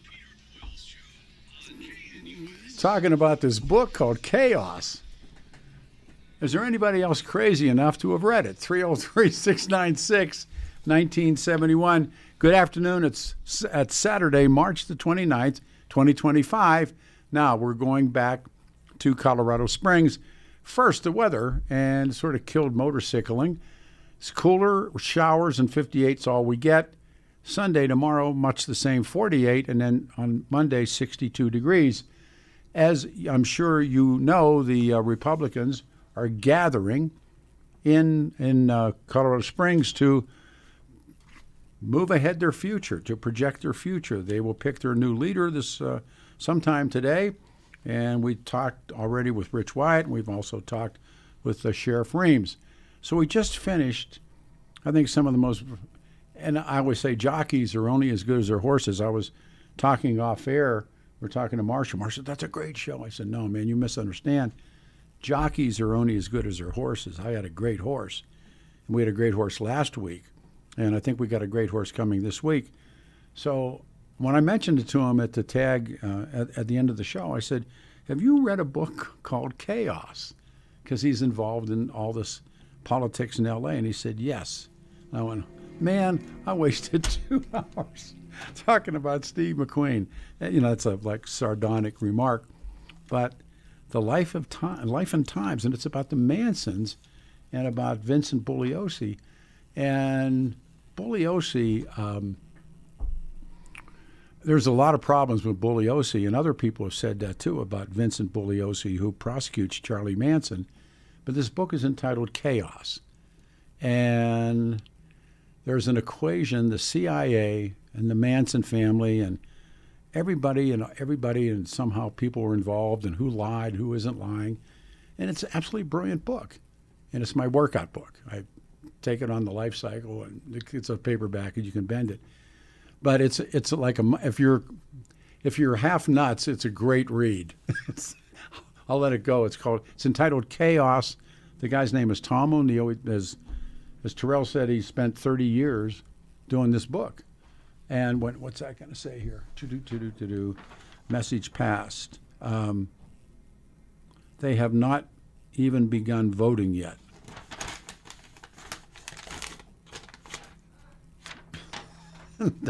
That's that. I still think we should check in, just take their temperature with him and Richard, and as the state GOP picks its new leader. In the meantime, and in between time, 303-696-1971, our lines are open. We'll see. This was planned, obviously planned badly, but a good time to talk about. The movies time is always great stuff to talk about. And now that I have a little bit more time off in my life, I watch a lot more movies, and I watch a replay. I watched The Blob because we were getting ready to. I don't want to watch any of that really good Steve McQueen stuff. I'll save that. But I watched The Blob, and then it's really good, and everybody goes, of course it is. The French Connection with Hackman, because we've lost Hackman, so. Now the television works as well as it does, where you can get movies on demand. I watched. You still picking your toes? Remember, hey, Popeye's here when he walks in with his badge up, and him and Cloudy and Frog Number One, and I forgot when they were doing that automobile chase, and they're chasing those guys underneath the elevated. It's just a great movie, and there's one called French Connection 2. I haven't looked at, but it's there if I want to do it. So 303-696-1971. What do you think the outcome is going to be on the state GOP, the new leader this weekend? I think mistakes have already been made, but we'll see. Favorite film, favorite actor, it's one of those. We could do a favorite book, we could do one of those. This was not planned, and so it just drops on you. But the book, 3 people. What's the book again? It's entitled Chaos, and it's written by a guy, last name is O'Neill. I think it's Tom O'Neill. And I just started reading it, and I'm as far as they've They've put everybody on trial, and they're giving sentences out. They got death sentences too, by the way, which were never carried out. And about Charlie, and then it begins. Who's telling the truth? And this O'Neill guy, the writer, says that he just downs Vincent Bugliosi. You remember when you read Helter Skelter, or at least I read Helter. I know you read Helter Skelter, about the Mansons and what they were doing.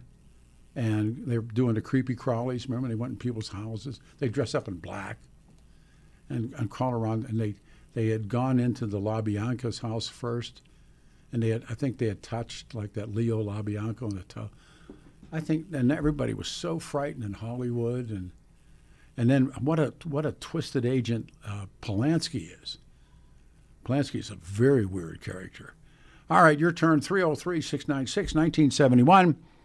Danny Kaplis. And Dan, I'd suggest that who you choose as a lawyer should share your values, because who you choose to represent you in an injury case says a lot about you. And Kaplis, Danny, just being number one, my friend, but number two, son of a cop in Chicago and hardworking guy, great attorney, but just this good guy. And he helped my family once above and beyond. Danny believed to be, I think I've read this, the only lawyer in Colorado history to win five multi-million dollar verdicts in the Colorado crash cases. Dan's also believed to have won the largest truck crash verdict in Colorado history. Kaplis Law, the official law firm, now they're partners with the Nuggets and the Avalanche. And Danny's law firm, Danny's just this good guy and a good man. Serious firm for serious cases. I'm being handed some paper here. This just in. But I'll continue. Dan Kaplis Law, serious firm for serious cases. Dan accepts righteous injury cases on percentage fee basis, represents good people like you in bad times, all walks of life without regard to ability to pay. You can need, and again, if you have a question, give Danny a call, 303-770-5551. 303-770-5551, or hit dankaplislaw.com, CAPLISlaw.com, and tell him I sent you. All right, what does the note say? Ballots are being passed out, updates as soon as votes are cast. All right, we'll take that. Okay, let's see.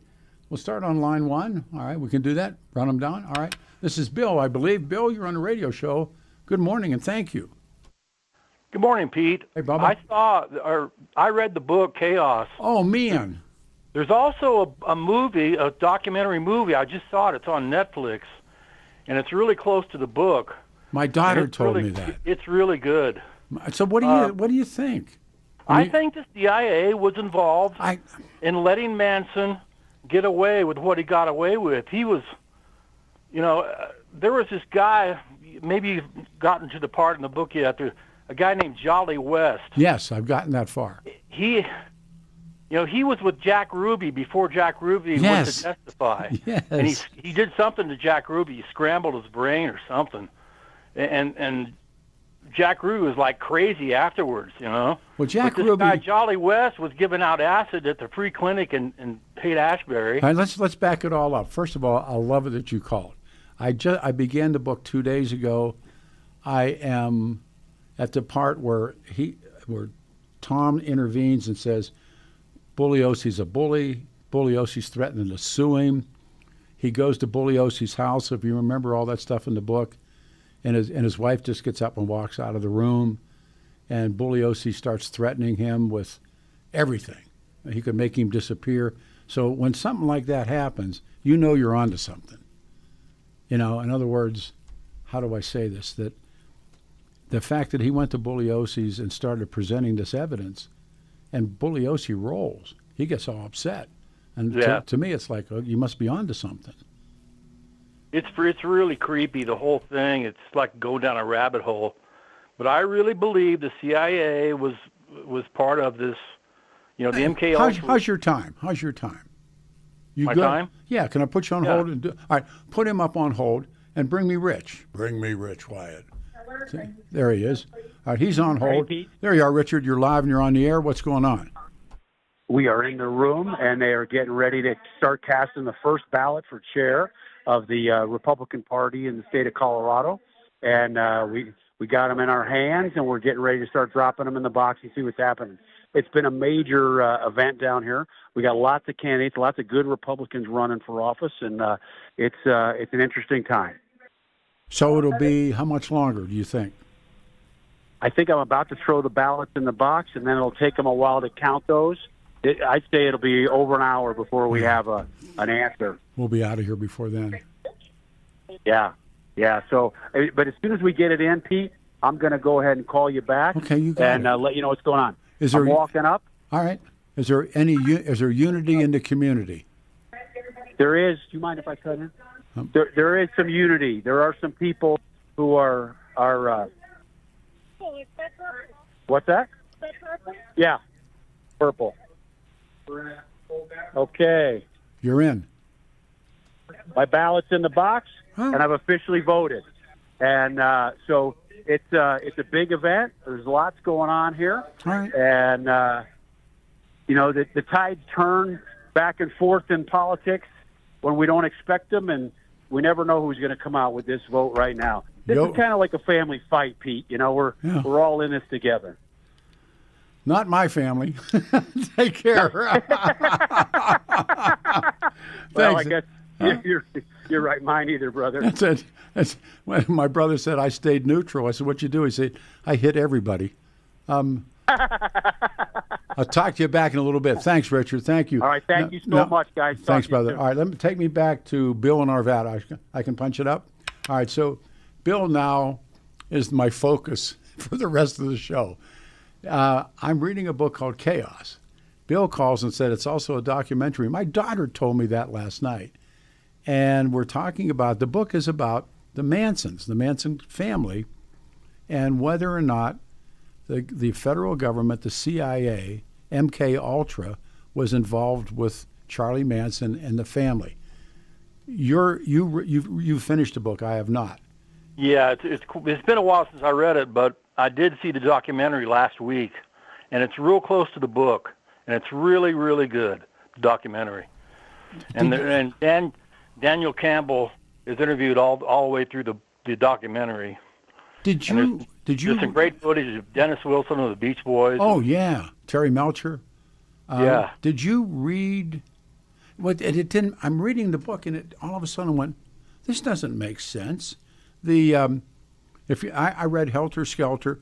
I actually did an interview with Bugliosi, and he was not pleasant to deal with. But yeah, so who cares? But remember when they said that the reason that Charlie sent those people in to kill everybody was because he had met Terry Melcher, who was Doris Day's son, and met Dennis Wilson, and that they had somehow promised him a recording contract, and then they didn't come through. And yeah, he was mad. He was mad at Terry Melcher. That's who he was after. Yeah, but he knew Terry Melcher was not in that house. He knew. Oh, really? I thought he was. No, I didn't know that. That's the part, because now he's gone and interviewed guys, the Squeaky Fromme and Tex Watson, and they said no, we didn't think that Melcher. They didn't even know the Melcher deal because, Charlie kept that away from them. And so who they went in to kill was the pigs. They were going to kill the pigs. And when you think about it, why would Charlie kill people that he was going to get nothing out of? And so Bugliosi's theory was he was going to put fear in Melcher, so he's going to kill those people in that house. And the LA cops couldn't even compare or relate to two different murders. The other murder with the Folgers and the Sebrings. Well, they were all in there together. And they all there was a separate murder 2 days later. The LaBiancos. Yeah, LaBiancos. Yeah, and the cops couldn't put that together. Even though pigs is written on in the house in blood, it just doesn't make sense. And I really believe that they let Manson do his thing so that they could kind of discourage this whole hippie movement. I think it was part of a giant psyop. You know, that's. And I think they let Jolly West do, give acid out at the free clinic, and Manson was pretty popular in the free clinic. There's a book thousands of years ago, the Algiers Motel incident. 68 Detroit's on fire, the riots, and there are historians and investigators that believe Air America, the CIA airline, flew heroin into Detroit and put it either free on the street or easy on the street to stop the burning of Detroit in '68. That they killed those guys in the motel, in the Algiers motel. But the belief was the CIA quelling the riot put heroin on the street. Do you believe it? Yeah, I wouldn't doubt that. See? What's wrong with us? I'm like you. I'm sure Jolly West was at the Haight-Ashbury Clinic, and he was giving out acid to people. I'm sure he encountered Manson because he had his own little flat, his own little pad there. Oh, yeah. Where he did experiments on hippies, and giving them acid, And he was a shady character, and he was the one that interviewed Jack Ruby. Yes. Earlier on. All these guys. Weird. Do you remember the part of the book when it's Cass Elliot? Remember Mama Cass? And Mamas and the Papas, and she was big, and they called her Mama Cass. Yeah. She's involved with this stuff. And I'd forgotten that part of the book. Do you remember Cass? I mean, they had, and Cass Elliot, she choked to death, but they said she was like higher in hell when she died. And I mean, this guy is really, really, bare knuckles kind of stuff that, and I'm glad that I turned around and asked Terrill on the way out. He said he believes all the stuff about Bugliosi, but he said it's a stretch to believe whether or not that the CIA gave LSD. But I said to him on the tag out, and we talked off air, Whitey Bulger goes to Atlanta, to the penitentiary, and it's chronicled. And you could get time off for being LSD experiments with the Fed. It's MK Ultra. And he volunteered that he would take acid. And the rifleman, what the hell was his last name? But the rifleman who was his number one in the Winter Hill gang, when he got back, he said he said as bad as Charlie was when he got Charlie, the bad as Whitey was when he got sent away, he was twice as bad when he came back after the LSD. Was it Voltaire who said history is the lie commonly agreed upon? Oh yeah, sure. Well, I've called you during the Kennedy assassination shows you've done, and I just want to say one thing. I'm almost 95% sure that Oswald was innocent.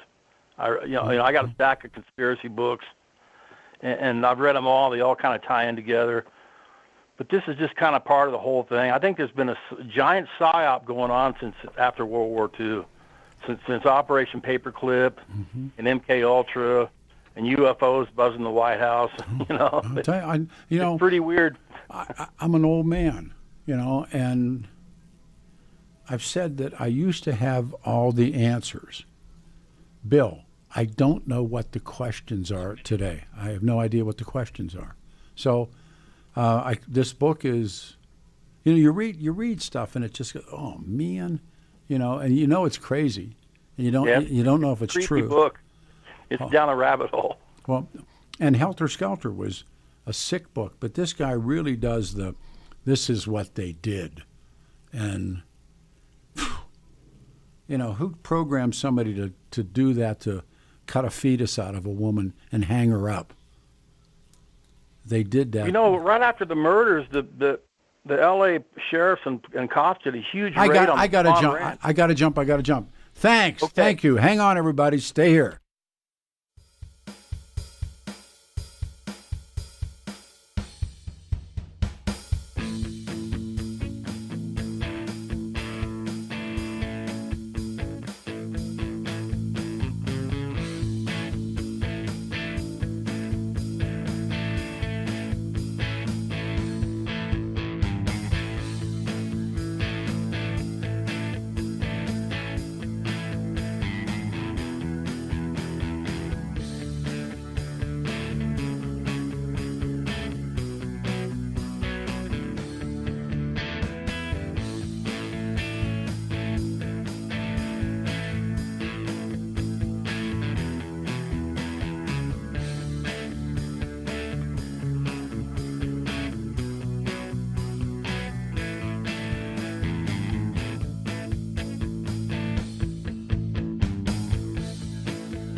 There you go. Little one up and two back. Better not find out she's with her boyfriend. And you always want to know it's 2 syllables. Dance. Not like, would you like to dance? If you're in them bars, you like to dance? 710 KNUS, Saturday morning. And good afternoon. And it's rainy out in the city and just a goofball show, but it's wonderful. I love it. Fleming, thank you to Tim. That was the rifleman's last name. That was Johnny Rodriguez. And riding your thumb to Mexico. And he's the guy that Johnny Cash got out of jail. And with my mentor, Bob Lee, we interviewed him. And there's a David Allan Coe song. And there's a line in the song that says, long before Rodriguez stole the goats. And nobody understood the line. That's a great line. And it said, you don't have to call me darling, darling. You never even call me by my name. Steve Goodman wrote the song, but Johnny Cash, David Allan Coe does it. So we meet John Rodriguez, and he had a hit with a song called Riding My Thumb to Mexico. So we're sitting with him, and I asked him, I said, where'd that line come from? He said, he was stealing goats. And he's in Texas, he's in jail, and he's singing. And the sheriff goes over to the Johnny Cash show and says, man, you got to come listen to this guy sing. And so the line is, Johnny Cash helped me get out of prison. He's David Allan Coe. But he said, long before Rodriguez stole the goats. And people don't know that I'm country, and you know the rest of it if you're a David Allan Coe fan. So there's that one. And you think about all this stuff and how it works. And it's amazing. 303-696-1971 with jam lines. Let's go to where? Oh, Dino, my man, Hot Springs, Arkansas. Dino. You're wonderful, man. You're with Larry King. Very few stations come on their opening music. They play Freddie Fender. You were good. Yeah, I mean, a lot of people don't know who that was. Anyway, the song he played. Listen, on McQueen, did you ever see that famous special we aired at the station once? It was off Cinemax. It was his documentary. It came out in '88. Steve McQueen, Man on the Edge. No. That covers his whole life. It's on YouTube. 58 minutes straight through. Carl Malden, Norman Jewis, they all talk about it. Everything it mentions about. Women were just broads to him and all this stuff. It was something. And I've always liked, I know you had the one caller call up, the famous one, the Cincinnati Kid is my favorite. I'm being a Greek, I'm a gambler. It's nothing like seeing that card game. Can you imagine that it was him, Joan Blondell, and Eddie Robinson at the same table? Unbelievable. Lady Fingers. They called her Lady Fingers. They taught her, documentaries, they taught her how to deal and shuffle. She knew anything about cards. She learned in a couple of months. And they started shooting the whole movie. It was great. I like the one line at the beginning of the movie. He won a card game on Punks in New Orleans, and they were accusing Steve McQueen of cheating. Yeah. And you're dealing cards. McQueen starts picking up the money on the table, looks right at him, and says, "I don't have to cheat. I don't have to cheat to beat people like your competition." Yeah. Well, remember when? And in the end, he's beat. He goes out and he goes in the alley, and the kid they're going to pitch pennies. You're just not ready for me yet. And he tells him that because he had told him in the movie, "You're not ready for me yet." To the end, the little kid says, "You're just not ready for me." It breaks him. He's broke. When movies end like that, I like it a lot better. Well, it's realistic, theoretically. His wife explained first was Nellie something. It was his that's right. So he married all the time. First wife. Anyway. They said he was. I'm glad your guest had the entire thing right. He spent his whole career trying to match after the movie. Somebody up there likes me about Rocky Graziano. Mm-hmm. He went and tried to go up against Paul Newman. Always was rivaled. In the movie The Towering Inferno, Paul Newman's name was on the first on the credit, but McQueen was right next to him on the same screen, but it was a little higher, and he was very pleased with that. He was satisfied. That's what his name was higher in the credits. I'm looking at, they're getting an astronomical amounts of money to appear in films, and they're doing that. Glad you mentioned that. One up in each other. Yeah, and he's the first American actor. It's in the documentary. For Papillon, he got the first American to get $2 million a picture. Yes. And Dustin Hoffman got 1.25 million for that. Can you imagine what they do now? My God, years ago, this Tom Hanks, they'd give him $5 million to read a script. Because we're doing first time things. This was my first time question. I ran it on the air last week. Why was Joe Colombo, who of course was murdered, why was Joe Colombo special in terms of being at the dawn of a family? That's a good one. He was the first. He did a lot of stuff. No, first American born.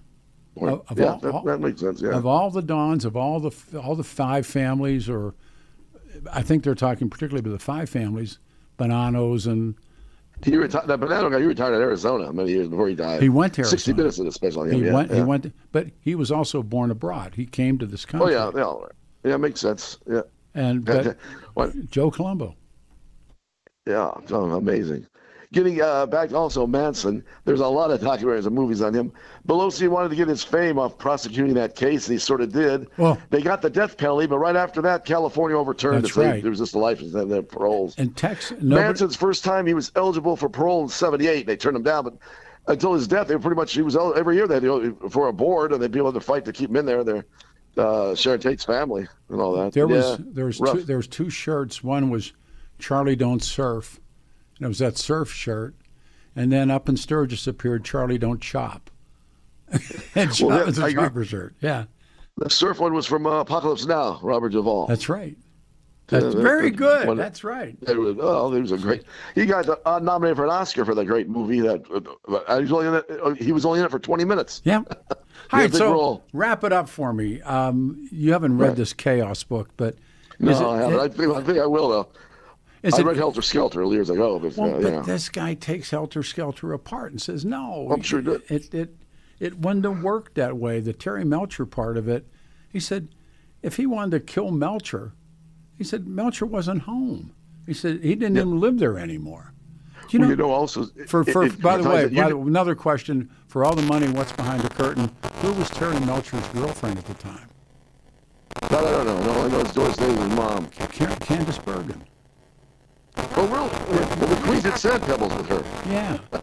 And she was his girlfriend during the Manson.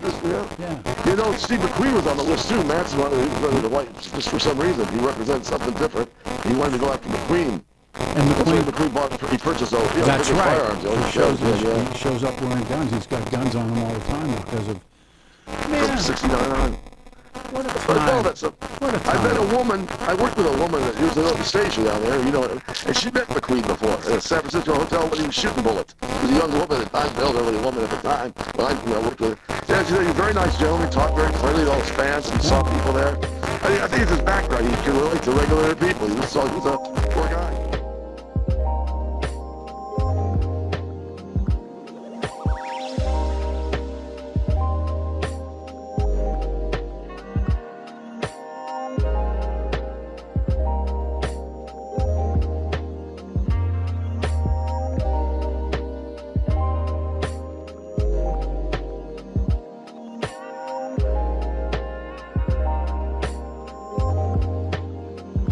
In New York called Ames, A-I-M-S. I don't know if it's still there, but that's where Jackie Gleason was playing Fats.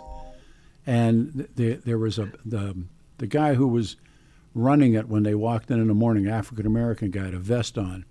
And Paul Newman shoots his mouth off. He said, "You shoot straight pool in here." And he retorts, he goes, "This is Ames, brother." In other words, like, you're in Yankee Stadium. You came to the right place. The right place. Yeah. And then Jackie comes in, and he's Fats, but he's not Fats. But because Jackie could shoot a stick. He was good. And then remember the rack boy, who the rack boy was in the big game? It was Willie Hop. Willie Hop. Yeah, I know one thing. Who really stole the movie, according to George C. Scott. Oh, absolutely. But they didn't give a lot of credit, but he stole the whole thing. But he was better than even Newman. Who was better than Jackie Gleason? No. He was the great one. He called him and Wayne Gret. The only two guys ever call themselves the great one. Take care of yourself. Thanks, brother. Take it easy next time, Peter. I promise. We're still in shape here. We can run. All right, we'll go to the top of the shop. We go to Mark in Aurora. Mark, you're on a radio show. Good afternoon. Thank you. My favorite line in any movie, and my wife of 41 years would tell you, is when he goes back after his girlfriend kills herself after George C. Scott sleeps with her. He talks about how he picked up some character in a hotel room in Louisville, and he says, "Shoot pool fast, Eddie." Yeah, and you know that Eddie's going to destroy him, and he says, "I am shooting pool fats, and when I get done, it'll be your turn to shoot." That's the ultimate smart aleck line. I mean, there's something about that film. I agree with you. And well, it's about, you know what? Here's the thing. I ask people to watch that film, young kids that I've worked with, because I said, in that film, you can see what a winner is and what a loser is. Remember when he tells George C. Scott, "You're a loser because you're dead." Stay with this kid. Stay with this kid. Now, when he says, "You shoot," he said, and they asked Fats about shooting pool. You shoot pool. Yeah. And he does, and Gleason's Gleason. I mean, and God, that's just a great film. And then when in the opening, when they hustle the guys in the bar outside of Pittsburgh, actually, and they're drinking, they're raising hell, and he burns those guys down, and then they hustle them, they leave. That's the hustle. Have you seen? Remember when they're shooting pool? Remember when they're shooting pool down in that guy's basement? Not pool, they're shooting billiards. They're shooting billiards at the Derby. And he tells him, "Will you beat him?" And he goes, "You know he can beat him. He just told you he can beat him." He said, No. With Eddie, that's two different things. I know he can beat you. You're a loser. He goes, "I asked Eddie, will he?" That's two different things for Eddie. There's something called, and I've watched it and I love it, and it's called Pool Room. And and it has Chaz Palminteri's a bad guy. Yeah, my daughter knows him. Have you seen that film? What's it called? It's called. I don't. It's called Pool Hall. We watch a lot of films, Pete. That's pretty much our entertainment. My wife. We watch a lot of those, like Amazon, Netflix. Yeah. Paramount Plus, the series. Watch. We're this watching one. The Lioness now. Watch this thing because it's what's it called? Pool Hall Junkies. I grew up in a pool hall, kind of racking balls as a kid. And this is a lay down straight up. Rod Steiger's in it, and Chaz Palminteri's a bad guy, but it's called Pool Hall Junkies. He always plays a bad guy, but he's good. I mean, he's. Yeah, my daughter knows. My daughter's done some acting with him. The guy. He was the real thing. Yeah, I tell you, the life he wrote about coming out of. He came out of that. He's the kid. And Frankie Valli too, by the way. Frankie Valli and that what was that guy's name? The mob boss that they owed the money to. That's all. So let's do the politics real quick, Pete, because you're talking about this. As you know, I work for Bill Armstrong and Reagan and those people, and here's the thing: those guys were conservative, but they played it totally straight. Bill Armstrong, most of the people that worked in the Republic, a lot of the people that ran the campaigns that I worked for, former Secretary of State, they were pro-life, pro-choice, but the party was pro-life. They didn't fight over that because the platform was a platform. Agreed. Whoever gets the job has to take care of the far-right conservatives, the country club. You got to get them all. It's called a big tent. Are they screwed already? Well, here's the thing. Somebody's got to make the case, Pete. I wish I was in the position I could do it. You've got to make the case. The state, like I've got young 40 and 33, and they want to leave the state because it's too liberal. Yes. They can't go downtown anymore. It's dangerous. It's dirty. They were accosted there 5 years ago prior to COVID. Yeah. These people that say they're taking care of stuff, I saw what they did to the Capitol, Pete. Yep. I worked in that building for a year. I cried. I had a text with a personal friend from the old days and said, the blood of history, these are my words, the blood of history is now in the water. What's going to happen will be determined, but it probably won't come your way. And I think that's the truth. if I was handing out assignments to people, I would take a guy like Casper Stockholm, which my wife loves that guy. Okay, but here's the thing. Can't win. He runs in a district where he's going to lose by 30. Can't win. Casper, go to a state house district and get one of our seats back. If we get control of the House, it won't matter. For 30 years, we had Democratic governors, but it didn't matter because we had state house that was Republican. Well, Casper, the state's got to change their mind, Pete. We're California. Yeah, Casper's been to my home. I'm a big fan. I got to tell you something. Can't win. It's like we can, but he's got to go to the state. Go to the state house level and win a seat. Goes back to Eddie Felson. Can't win, Eddie. I love the call. Love the call. All right, everyone. We've got 30 seconds to turn around. I guess it's still in a stall down there in Sea Springs. Let's see if we pop somebody out. 710 KNUS. Good afternoon, everybody.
Afternoon, everybody. What a good show.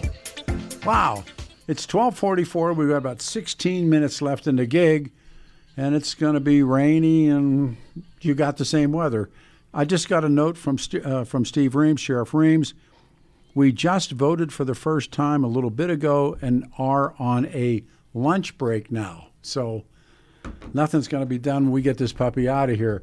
Back to the phones we go. We go to Evergreen. This is Ken. Hey, man, thank you. Good afternoon. Welcome to the show.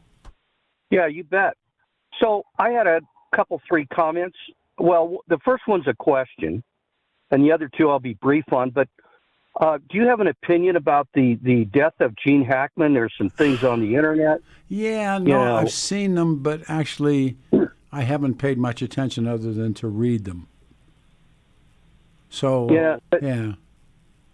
My thinking is, long story short, that it's just really suspicious. I've heard the FBI was called in, whereas if Joe Sixpack dies, they don't call the FBI. Well, that's true, too. That's true, too. Absolutely true.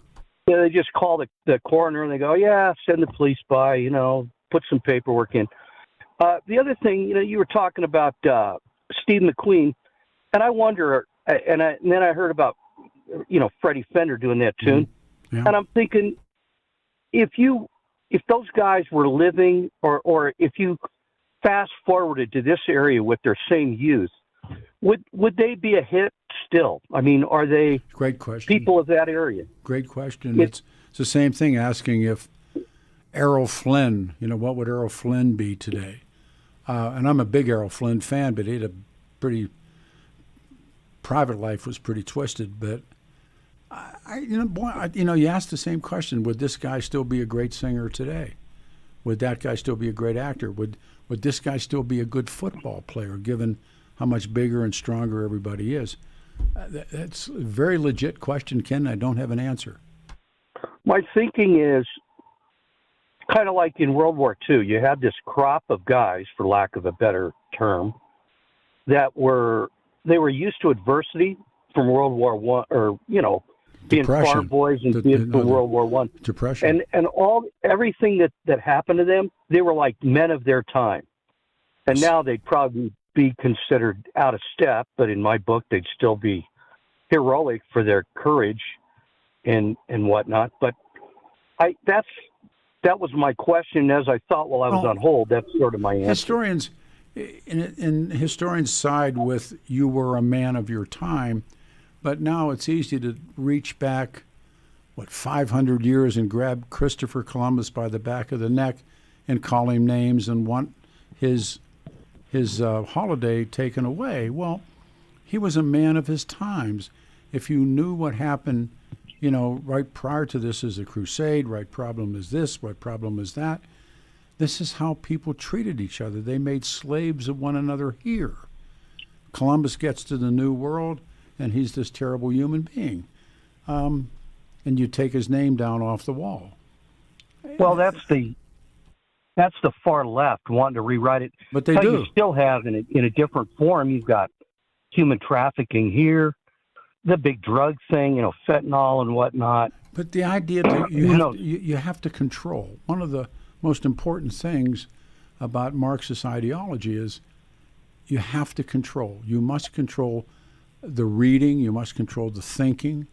That's the stuff that I'm watching on a subliminal level frightens me far more than a lot of the stuff that people get all up in the air over. And I'm thinking, no, this is Marx had something called the old mole.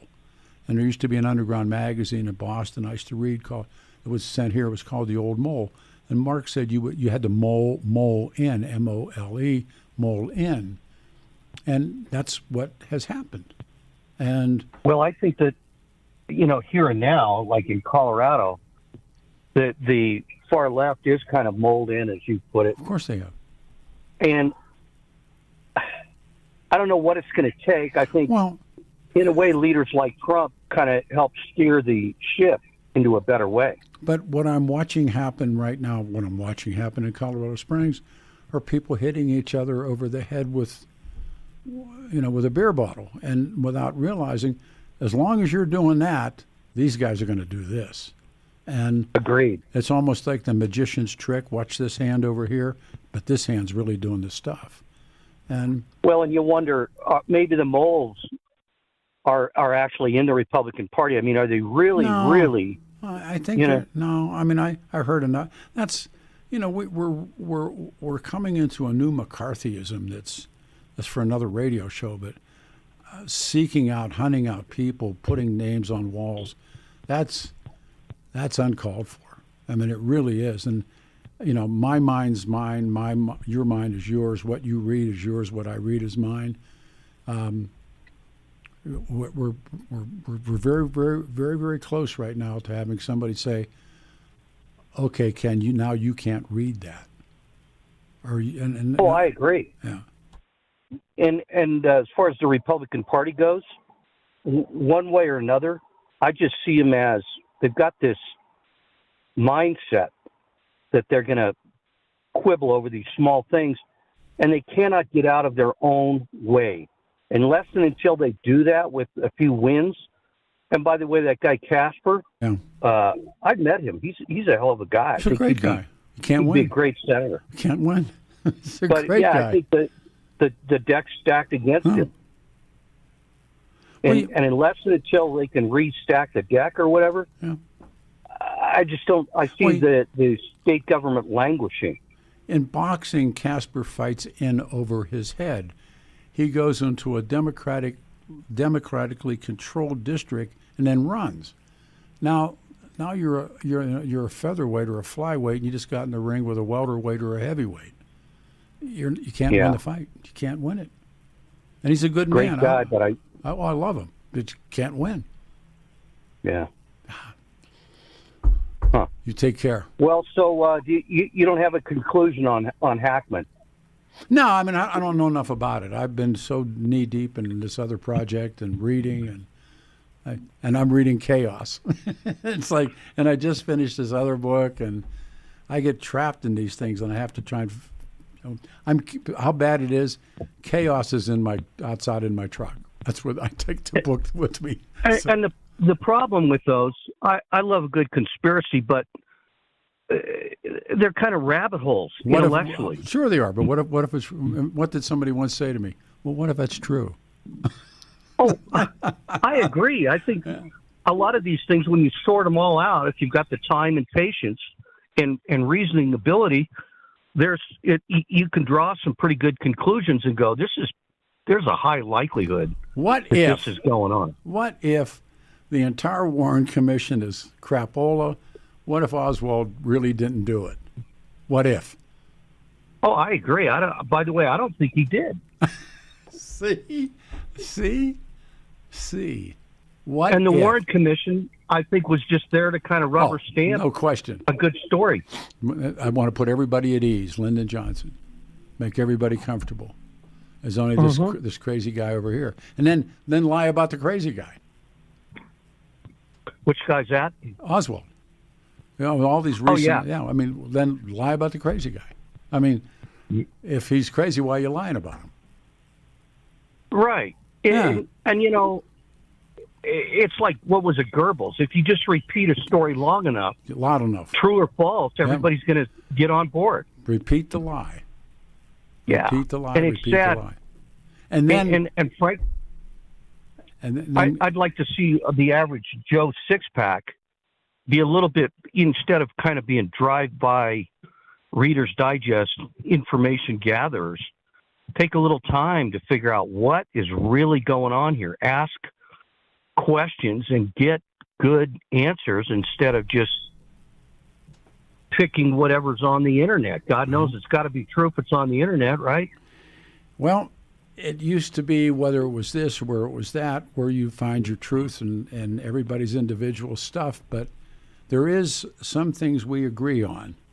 And right now, when the center can't hold, it's an axiom from history. When the center can't hold and the outside edges spin, we're in trouble. And right now, the center's having a very hard time holding. You take care of yourself. Great way to end the show. Thank you, man. Thanks. All right, everybody, we're back here next week. It's going to be hard to top this one, but Adam, you did a wonderful job, and John, you did a great job, and I'll see you guys next week on 710 KNUS on a Saturday at 9 a.m. Thanks, everybody.